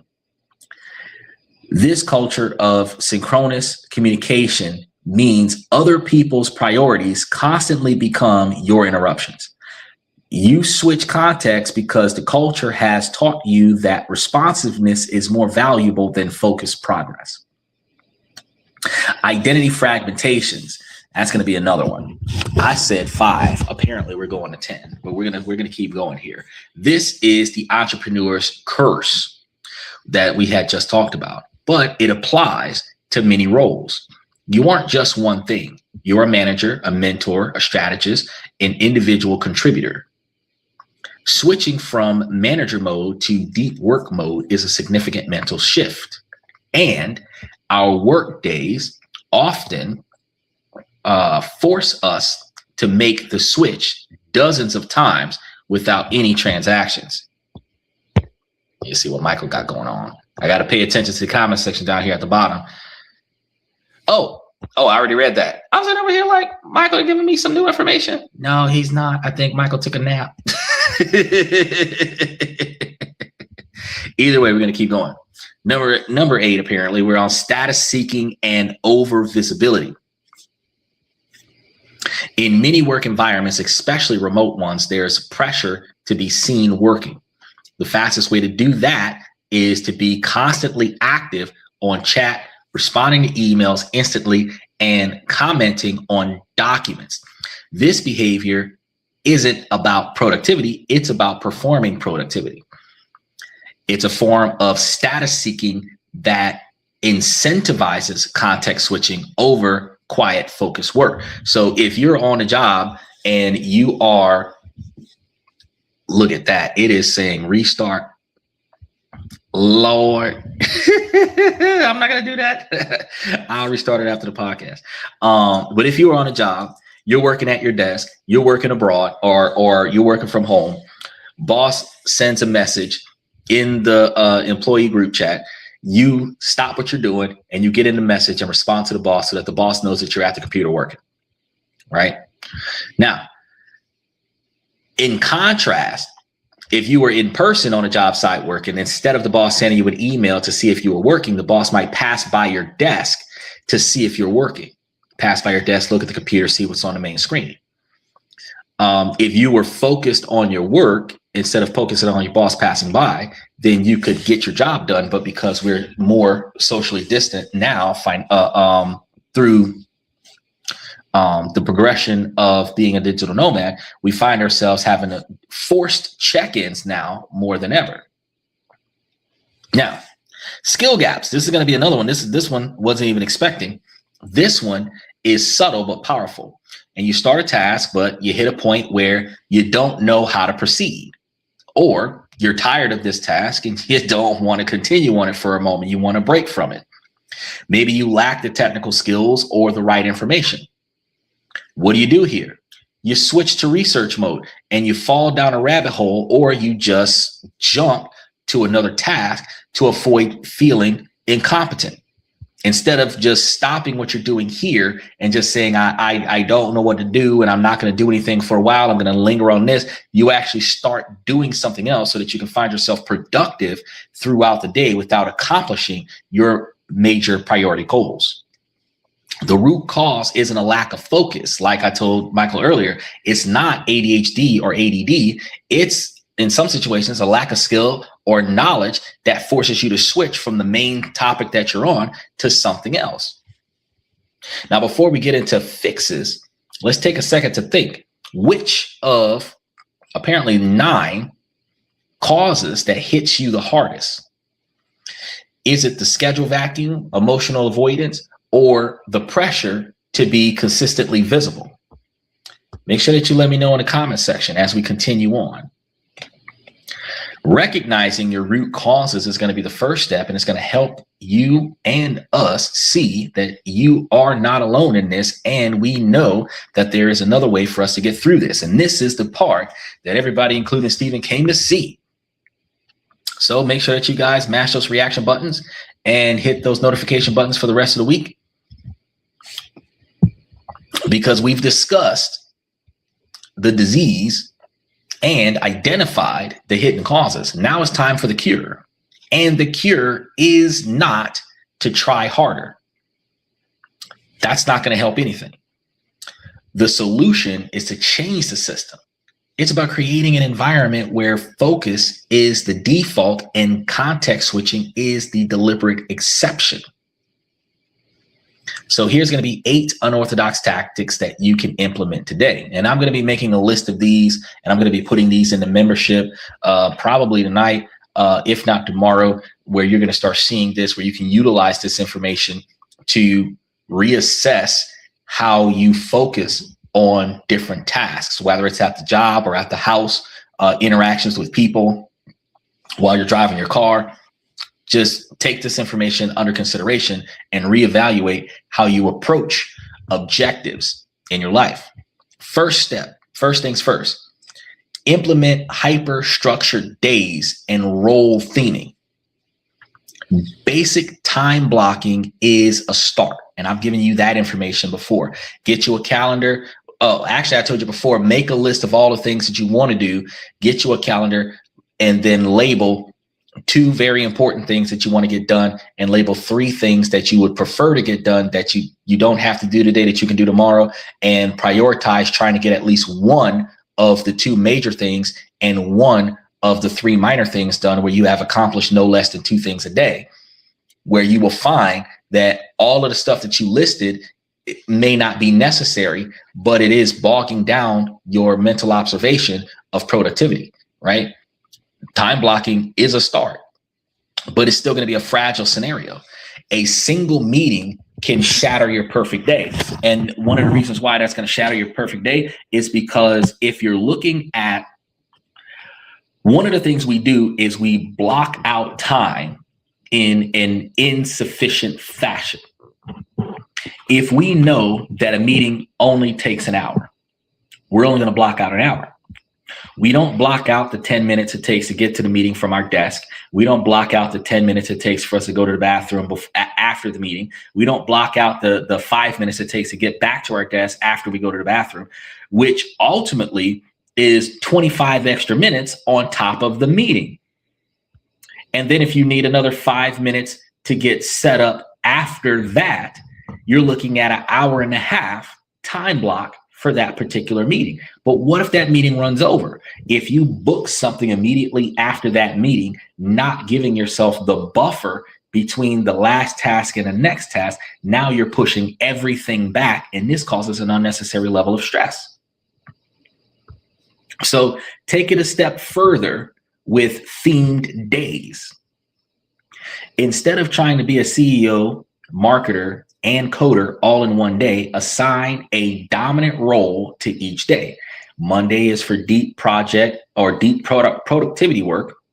Tuesday is going to be for marketing. Wednesday is going to be for all your meetings back to back. And by grouping similar contexts, you dramatically reduce the heavy identity switching and stay in one mental mode for longer. Number 2, create a no-wait work. And this is going to be a list that you're going to use. Remember the waiting for others trigger. This is the antidote. Create a list of valuable, non-urgent tasks that you can do in small pockets of time that don't depend on anyone else. This could be brainstorming ideas, cleaning up your file system, or reading a saved industry article. The key is that this list is pre-vetted. When you're blocked and waiting, you don't default to your inbox. You pull one pre-decided task from this list. It transforms dead time into productive time without shattering your focus. Number 3, you want to manage your reward circuit instead of being managed by your reward circuit. So you can't stop your brain's reward-seeking impulse, but you can channel it. Instead of letting notifications dictate your attention, schedule interruption blocks. Set a timer for 90 minutes of focused work. During that time, all notifications are off. When the timer goes off, give yourself 10 minutes intentionally checking everything, not necessarily responding to everything. You're not eliminating the behavior, you're batching it. This gives your brain the novelty it craves, but on your terms. Number 4, you want to practice, and that really quickly is equivalent to if you were working on a job, you had a 10-hour shift, you were working for 4 hours, and they give you a 15-minute break. On the kind of job that says no phones on the clock. You came to work, you've been here for a few hours, go take your 15-minute break, check your emails, update your social media status, talk to your friends and family. After that 15-minute break, you come back and let's get back to work. And if you're working an 8-hour shift and you're going to get a 15-minute break every 2 hours, you can actually really be at work for like an hour and 45 minutes and check your phone for 15 minutes, and then be working for another hour and 45 minutes and check your phone for 15 minutes, and keep doing that for the 8-hour shift, right? But number 4, practice pause training. This is a simple but profound micro habit.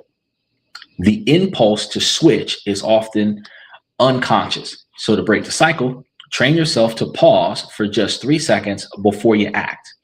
A notification pops up, you pause, breathe, and then ask yourself, does this need my attention right now? An urge to check a news site, pause, breathe. Is this the best use of my focus? This tiny moment of friction is often enough to break the spell of reactivity and make the switch a conscious choice. And what I found myself to be in the most effective position is that I ignore all the notifications. And then during a moment when I have nothing left to do that I want to do for the day, then I will check all of the messages that I ignored earlier that day. And I find myself checking my messages 3 or 4 times in a day, right before I get up, or not right before I get up, but right before I get out of bed. So I check my messages before I get out of bed. So I message checking, get up, bathroom, message checking in that time span. Then when I'm done checking my messages, then I come and set up and I start working. I will check my messages right after lunch so that if I need to respond to somebody before the end of business day, that I can get that done. And then I will check my messages right before this podcast to make sure that anything that I need to respond to somebody about before I start the podcast gets done before the podcast gets started. And then one time after the podcast, perceivably before bed, in that window, because a lot of the times right after the podcast, I got stuff to do. But after the podcast, since there are no emails coming in overnight, it would be any text messages that I ignored, any phone calls that I ignored during the podcast. I would check those after the podcast and before I go to sleep. So first thing in the morning, when I finish what I'm doing at 8 or 9 o'clock in the morning, did I get any messages that I need to deal with before bed? I would check that. If not, for the next 6 hours, they can kick rocks, something like that. So blocks of time to address these things. Now, number 5 is going to be the 90-day tool lock-in.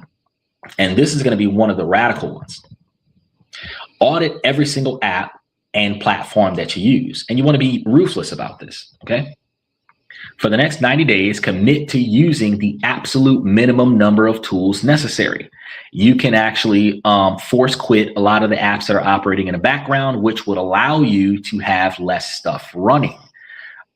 Which, now that I think about it, I need to double check and make sure that I do that on this computer so that there's nothing operating in the background. Then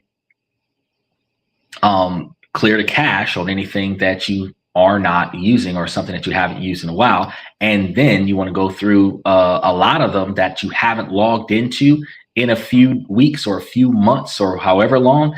If it is not something that you effectively need for business, you can clearly tell because you haven't checked in on it for like 90 days or 6 months. Delete the app off of your phone. But ask yourself, can you consolidate your project management and documents into one specific platform? Can you eliminate a redundant chat channel? It might feel painful at first, especially because we collect stuff and we never curate it. But it forces you to build more streamlined workflows instead of relying on patchwork apps, which actually minimizes your workload. Because if you can use Jasper AI for everything that you needed, which Jasper AI is kind of good for some stuff, but Perplexity works.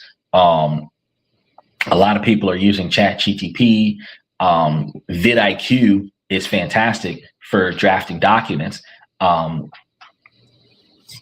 It's just but the more stuff that you have that's all on one platform, the easier it is for you to get multiple things done without having to switch context. See, I just got a notification. Now, number 6, institute ASIC first communication rules. This is a game changer, especially for teams. Make asynchronous communications, email, project comments, the default, and synchronous communication, which is calls, instant messages, meetings, the deliberate exceptions. Create a culture where a 24-hour response time for non-urgent messages is acceptable.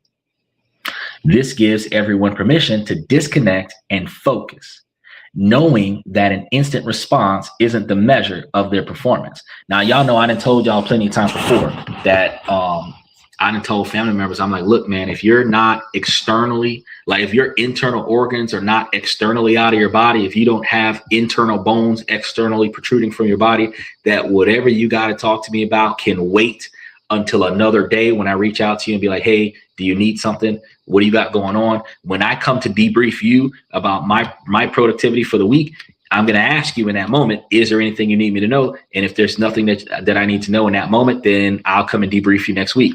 So since the majority of things in your life are not dire straits scenarios.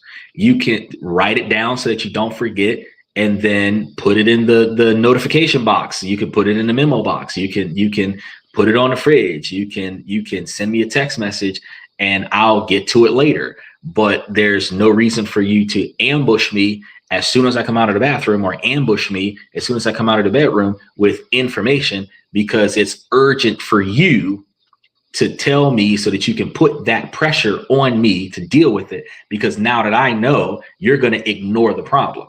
No, you can retain that until another time. And then when I have the ability to debrief you and make that responsibility mine, then I'll pull that in. So making sure that they understand, hey, you know, a lot of the times you can give them a 24-hour turnaround, but a lot of times you can say, look, if it ain't that serious, it can wait until my day off.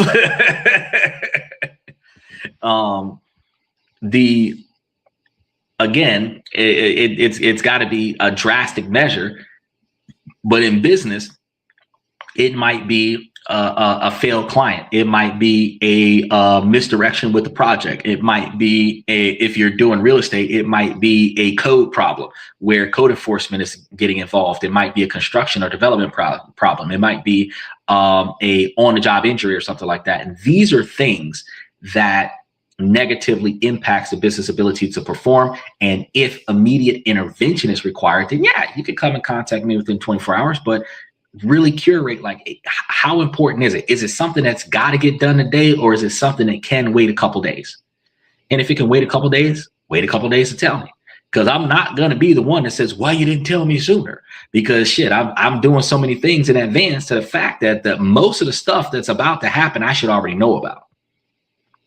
So I'm right now, last week of June, operating on responsibilities for the first week of August. So if you were to come and talk to me about something right now, it would have to be something that I missed, right?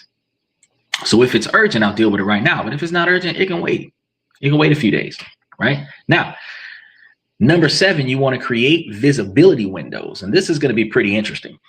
The pressure to be visible, visibly working, drives a lot of context switching. So counteracting this with scheduled visibility windows allows for you to still get that experience without actually having to deviate through multiple different projects. Now, this could be a 15-minute daily stand-up. And I don't mean stand-up comedy. I mean, like, get up in front of everybody and be seen. A detailed end-of-day summary in the dedicated channels, or a weekly progress report. By creating a structured time for a status update, you remove the need to perform productivity all day long, and it decouples working from showing that you're working. Notice when Donald Trump was talking about to some of the feds that were on salary, that they had to do a progress report of all of the things that they accomplished and all of the things that they were assigned to on, if not a daily, a weekly basis. That's exactly this. Number 8, scheduling strategic upskilling. Learning new stuff.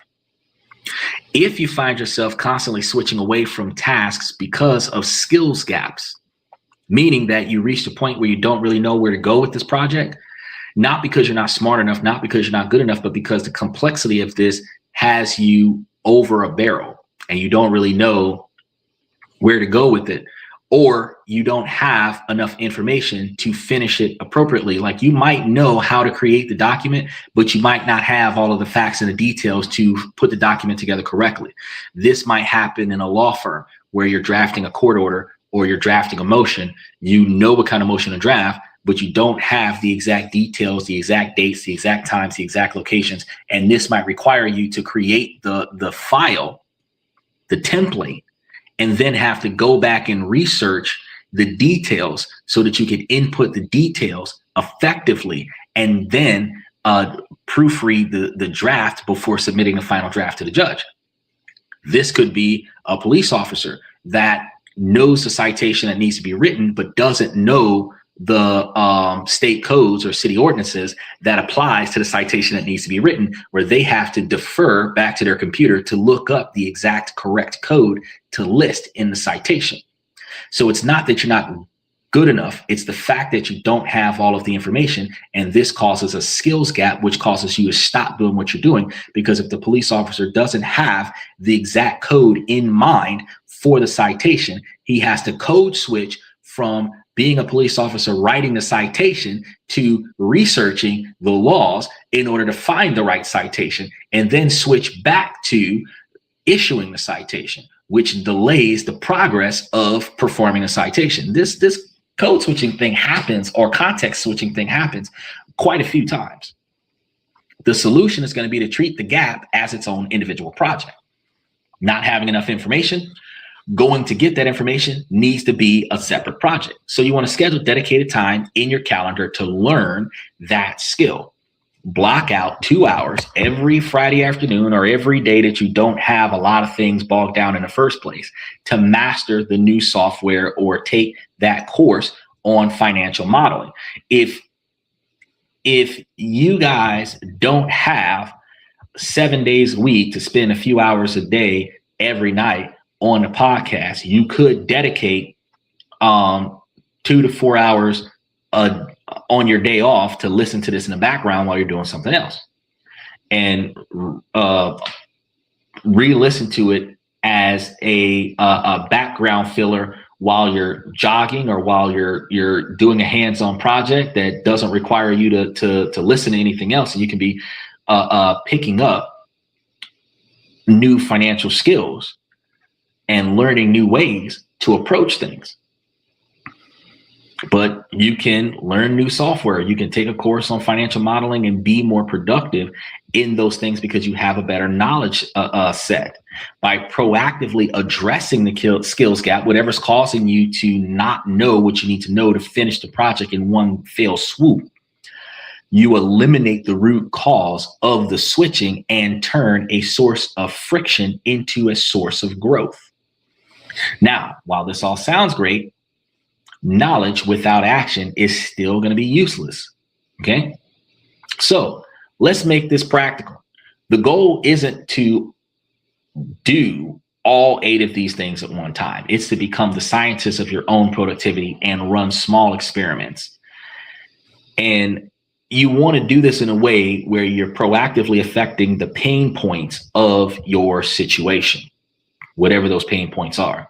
So here's going to be your 7-day action plan. And we're going to be putting, like I told you guys earlier, we're going to be putting this together either later tonight or tomorrow.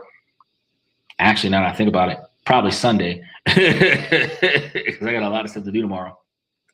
And we're going to be putting this into the membership, the step-by-step guide as to how to go about approaching these things. But first step you want to do is the 30-minute awareness audit. On day one, you can't fix a problem that you can't see. So you want to schedule 30 minutes tomorrow, matter of fact, where your only task is to observe your own work. Don't try to be productive. Just sit at your computer and notice your impulses. What do you want to do? What do you feel like you need to accomplish? What tab do you instinctively open first or leave sitting on the desk to address first? When a thought pops into your head, what's your immediate reaction? Don't judge it, just write it down. This will reveal your default patterns.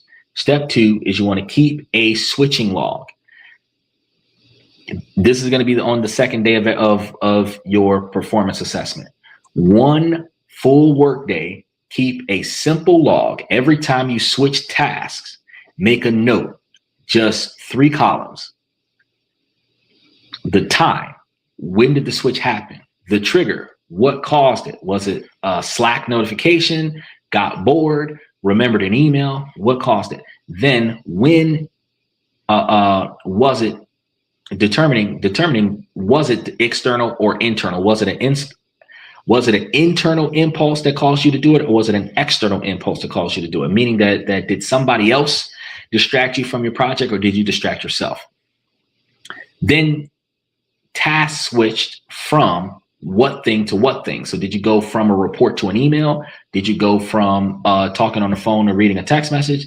Did you go from sending a text messages to answering the phone? Did you go from watching a movie to playing a video game? Like what was it? At the end of the day, you'll have a data-driven picture of how fragmented your attention really is. Then step 3, categorize your work.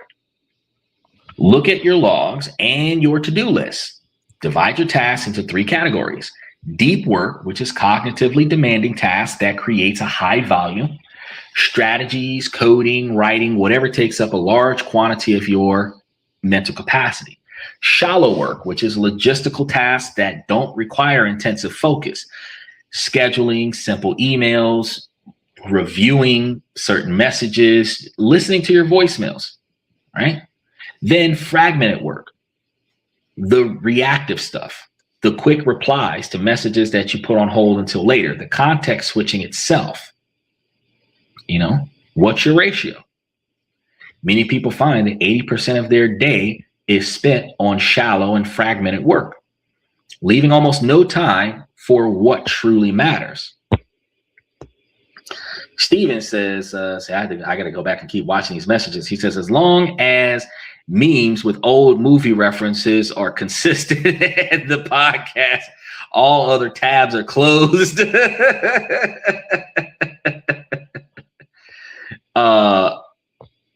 And then Steven said, day off, what's that? Look, and I was so focused on what I was doing. He sent those messages 10 minutes ago, and I just noticed they were there. He said, day off, what is that? So when I was talking about this a minute ago, Steven, when I was telling you guys, hey, if you wait until a day off for you, because you've got daytime stuff, then you got nighttime work, then you got weekend work.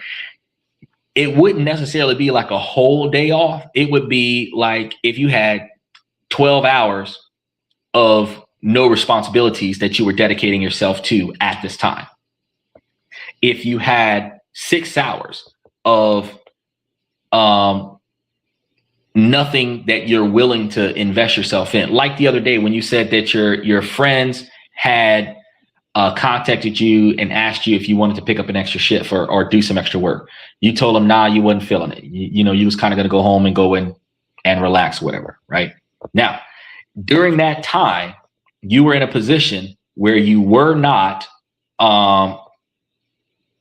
dedicated to anything else because you had mentally and physically clocked out. You were not trying to do any extra work. You had nothing else planned for yourself.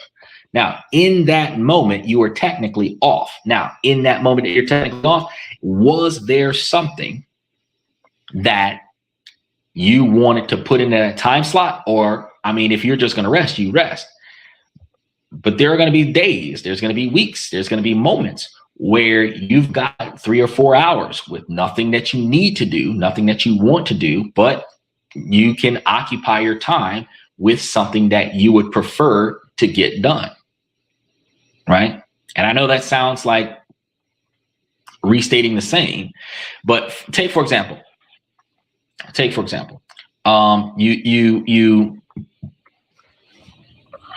you work all day, come back to the house, lay down, relax, get up, get you some dinner, take your shower.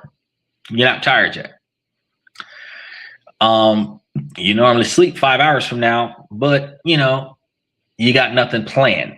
This is the moment where you can ask yourself, well, is there something that I want to accomplish right now in this 3-hour window out of 5? It doesn't have to take 3 hours, but I could get it out of the way. You can grab some of those mediocre tasks that doesn't require a lot of effort. It doesn't require a lot of mentality. You can backtrack and update your contacts with people that you promised to communicate with. You can forward thinking. You can put yourself into a scenario where you're doubling down on stuff that you had put off until today. Because with people who work 2 jobs, you might be off on one job and working on the other, but working every day of the week. And then if you're a college student during the day and then you're working at night, you typically feel like you don't have a day off. But truth be told, if you've got morning classes, your morning classes end before lunch. So then after lunch, you've got nothing to do at school. But if you work in the afternoons, there's a 4-hour gap between school and work. And then after work, you've got, I want to go home and go to sleep because I got to go to class in the morning. But you're only going to school 2 days a week unless you packed a full schedule where you're doing 2 classes on Monday and Wednesday and 2 classes on Tuesday and Thursday, which means you're only doing 2 classes a day every day, which means you're actually only at school for 2 to 3 hours a day. And that means that the other 5 hours between getting out of class and going to work, you actually have free time to accomplish something. That's one of the reasons why I used to tell myself when I was going to college, every day I'm going to college, even if I don't have class. So I work in the afternoons, but I would go to college every day, even if I don't have class. Why? Because if I go there every day, I'm never not going to go. And then while I'm there, if there's something that I need to do, I'm already out of the house, I'm out of bed, I'm already mentally focused and ready to accomplish things. And now I can start prioritizing other things when I'm not studying for my class. So yeah, what days off? It's going to be the days when you have less to do. That's going to be considered a day off. So for an individual who works double overtime, an individual who works 2 jobs, an individual that works 65 to 80 hours a week, whether it's 1 job or 2 jobs, and then when they're not at work, they're prioritizing something else. That individual, your day off is when you have less to do.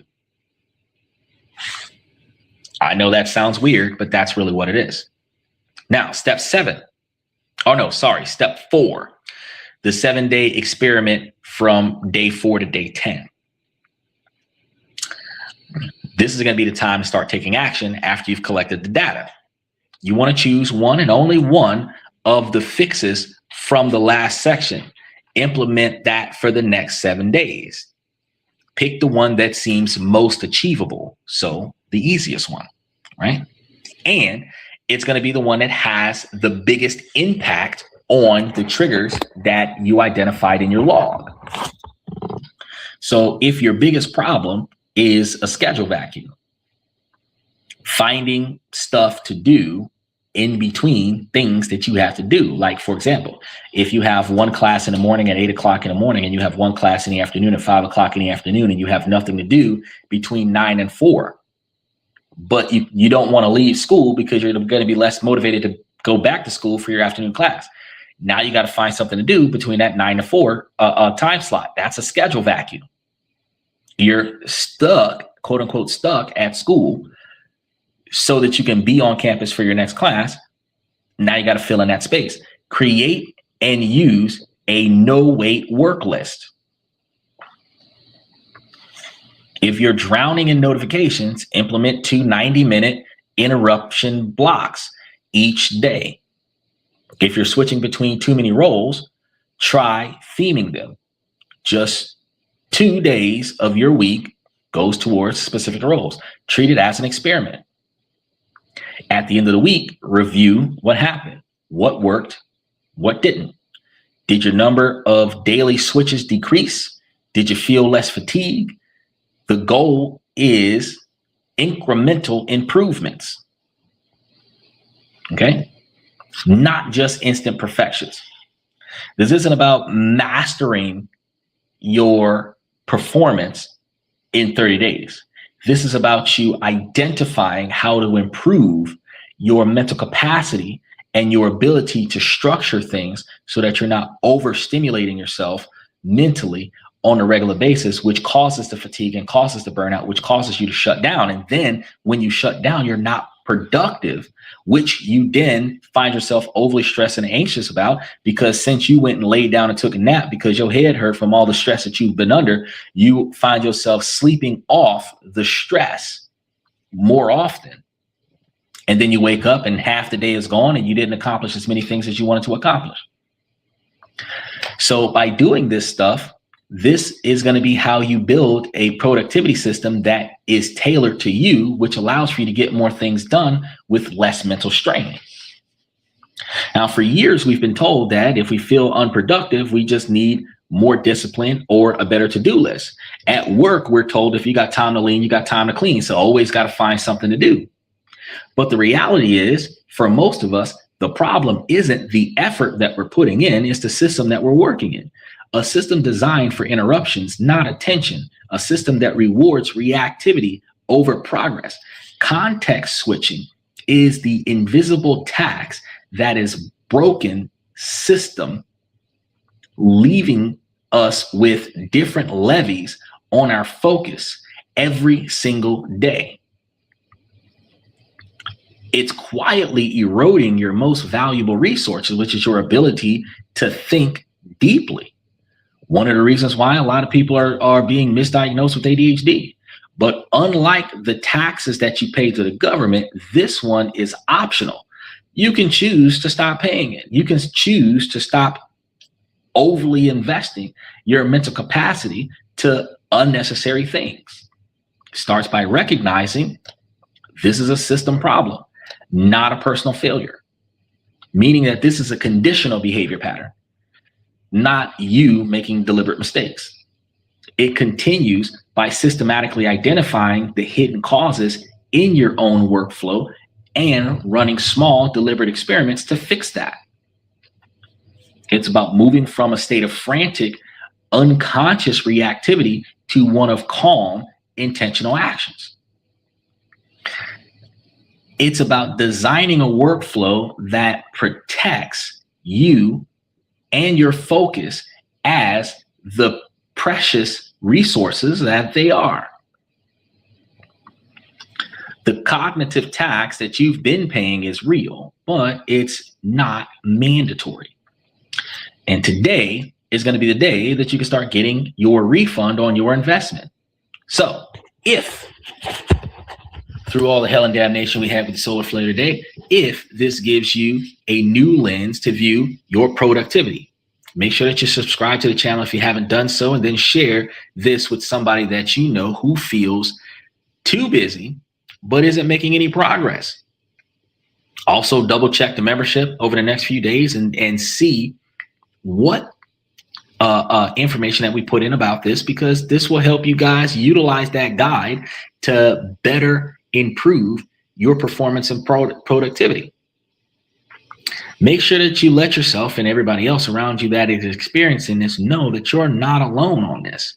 This is something that happens to everyone. We are just not used to how to address it, how to fix it, how to resolve it. But it can, in fact, be resolved. It just requires us to change how we perform. Now, I didn't have a lot of things for you today, but it took a lot of time for us to get through it today because of the way things were with that solar flare. I am glad that the solar flare will be over the next day or two, so we should not have the extensive disruptions that we had today. And that's wild because I just noticed that my cell phone network is at 2 bars, but we're streaming off of the 5G, which is actually giving us 6 bars. So that's probably one of the reasons why the browser was crashing on us at the beginning of the show. Interesting. Either way, I got a lot of things lined up for you guys. And if you haven't been checking the channel, you need to go and double check the channel because we've got a lot of stuff listed all the way through September. So you really need to get through there because I do believe all of June and, well, except for Mondays, all of June, July is up there except for the Mondays. And then the majority of August and a lot of September is up there. And we got a lot of stuff that we're covering that we're going to be implementing to improve your abilities to perform. And you should continue to see a larger quantity of information going into the membership that aids you in your ability to not just listen to the video as background noise, but actually proactively use the strategies that I give you to improve your life one step at a time.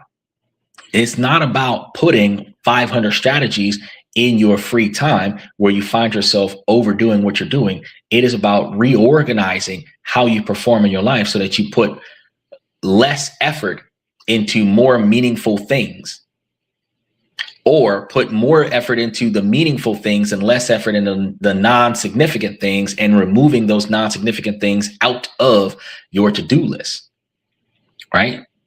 Find out what's really valuable to you. Just like the discussion we had yesterday, the difference between needs and wants, where our wants become the standard norm and then we reclassify them as needs, but they're not needs, they're wants. and that change, that difference is what changes the way we address life. Because if you believe that you need a Bentley, you're going to put all your financial effort into getting a Bentley. But if you realize that you might just need reasonable transportation and you find yourself a 30-year-old Toyota that never lets you down, you might get that 30-year-old Toyota for $5,000 versus getting yourself a 20-year-old Bentley for $200,000. The difference is reclassifying and re-identifying true needs versus true wants. So even with context switching, you have to prioritize what tasks you really need to accomplish versus the things that you passively, subconsciously, and instinctively address just for the sake of recognizing that you've done something. This actually takes a lot of stress out of you, and you find yourself less drained, less fatigued, more focused, more clear. And it really takes a lot more stress off your plate. So I want you guys to really think about this as you start proactively putting your effort into it over the next few weeks, few months, and whatever, when you start applying it. So that's all I got for you guys for tonight. I'm going to start by saying, ladies, as long as the situation doesn't make sense, I'm going to keep asking you ladies to make it make sense. So ladies, please make it make sense. Fellas, I give you all this information the easy way and the hard way, but I do it to help you guys become higher value men, not just by increasing your financial lives, but also by increasing your decision-making skills, because the decisions that you make in life directly impact your ability to retain the money that you've already made. Ladies, while this is a male-driven podcast from the male's perspective, you too can make yourselves higher value women, but it requires you to prioritize your 20 and 30-year plans. You need to find out where you want to be at in 20 to 30 years, and then you want to proactively put forth the effort to reverse engineer what it takes to get there, and then stick to that.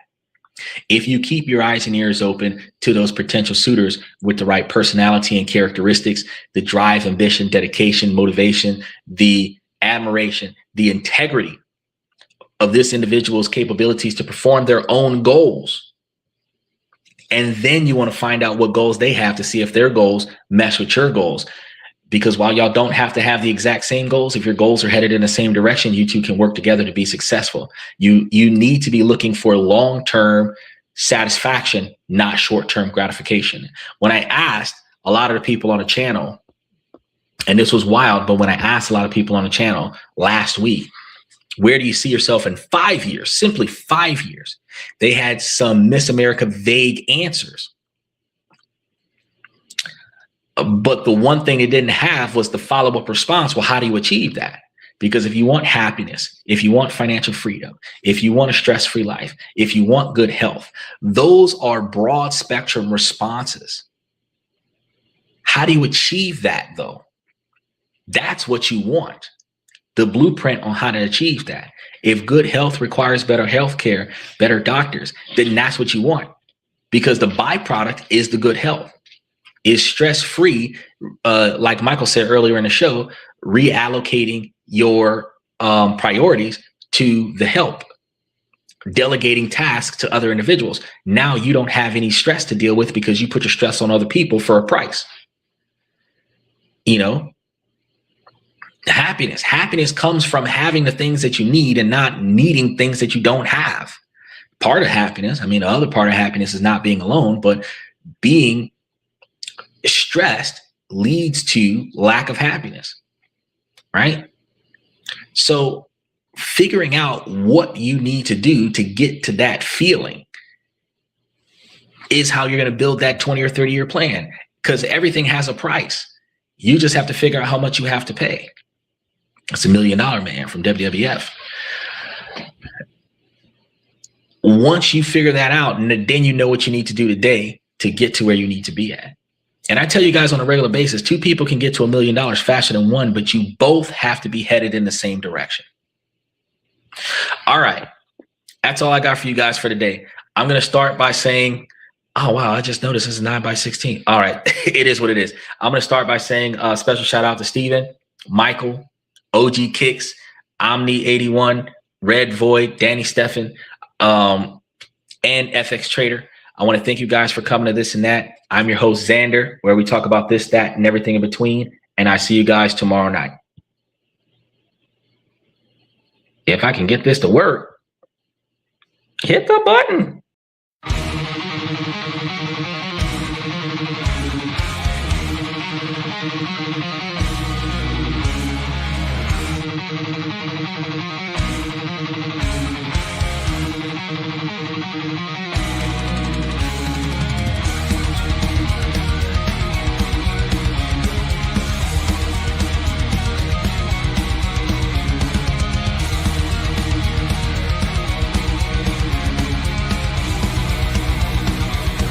Higher ground.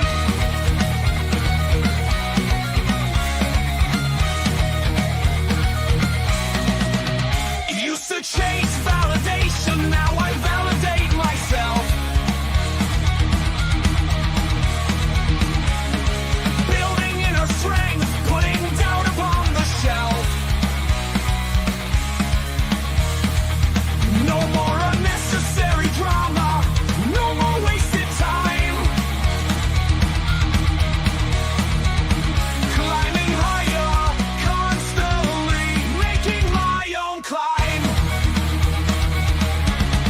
Standing on higher ground where excellence is found. My potential knows no bounds, raising the bar, breaking ground.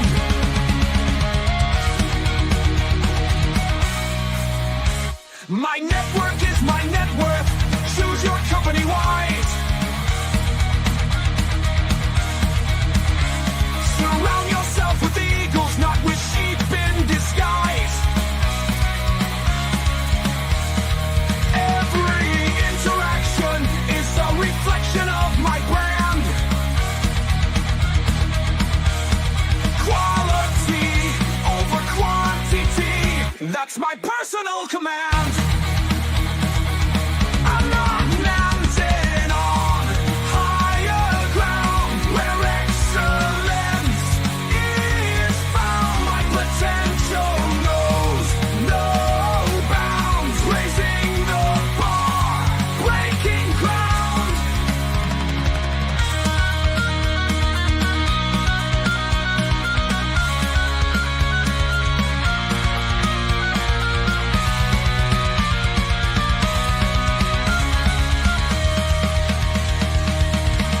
I'm not just living, I'm manifesting my vision, cutting through limitations with surgical precision. My expectations are my compass, my respect is my shield to mediocrity and chaos. I will never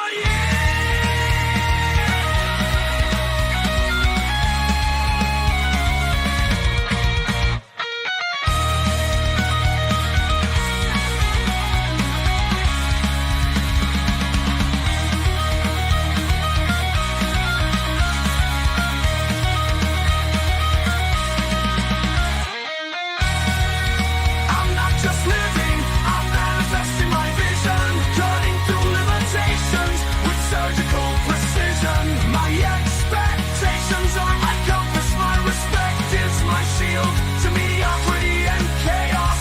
I will never yield.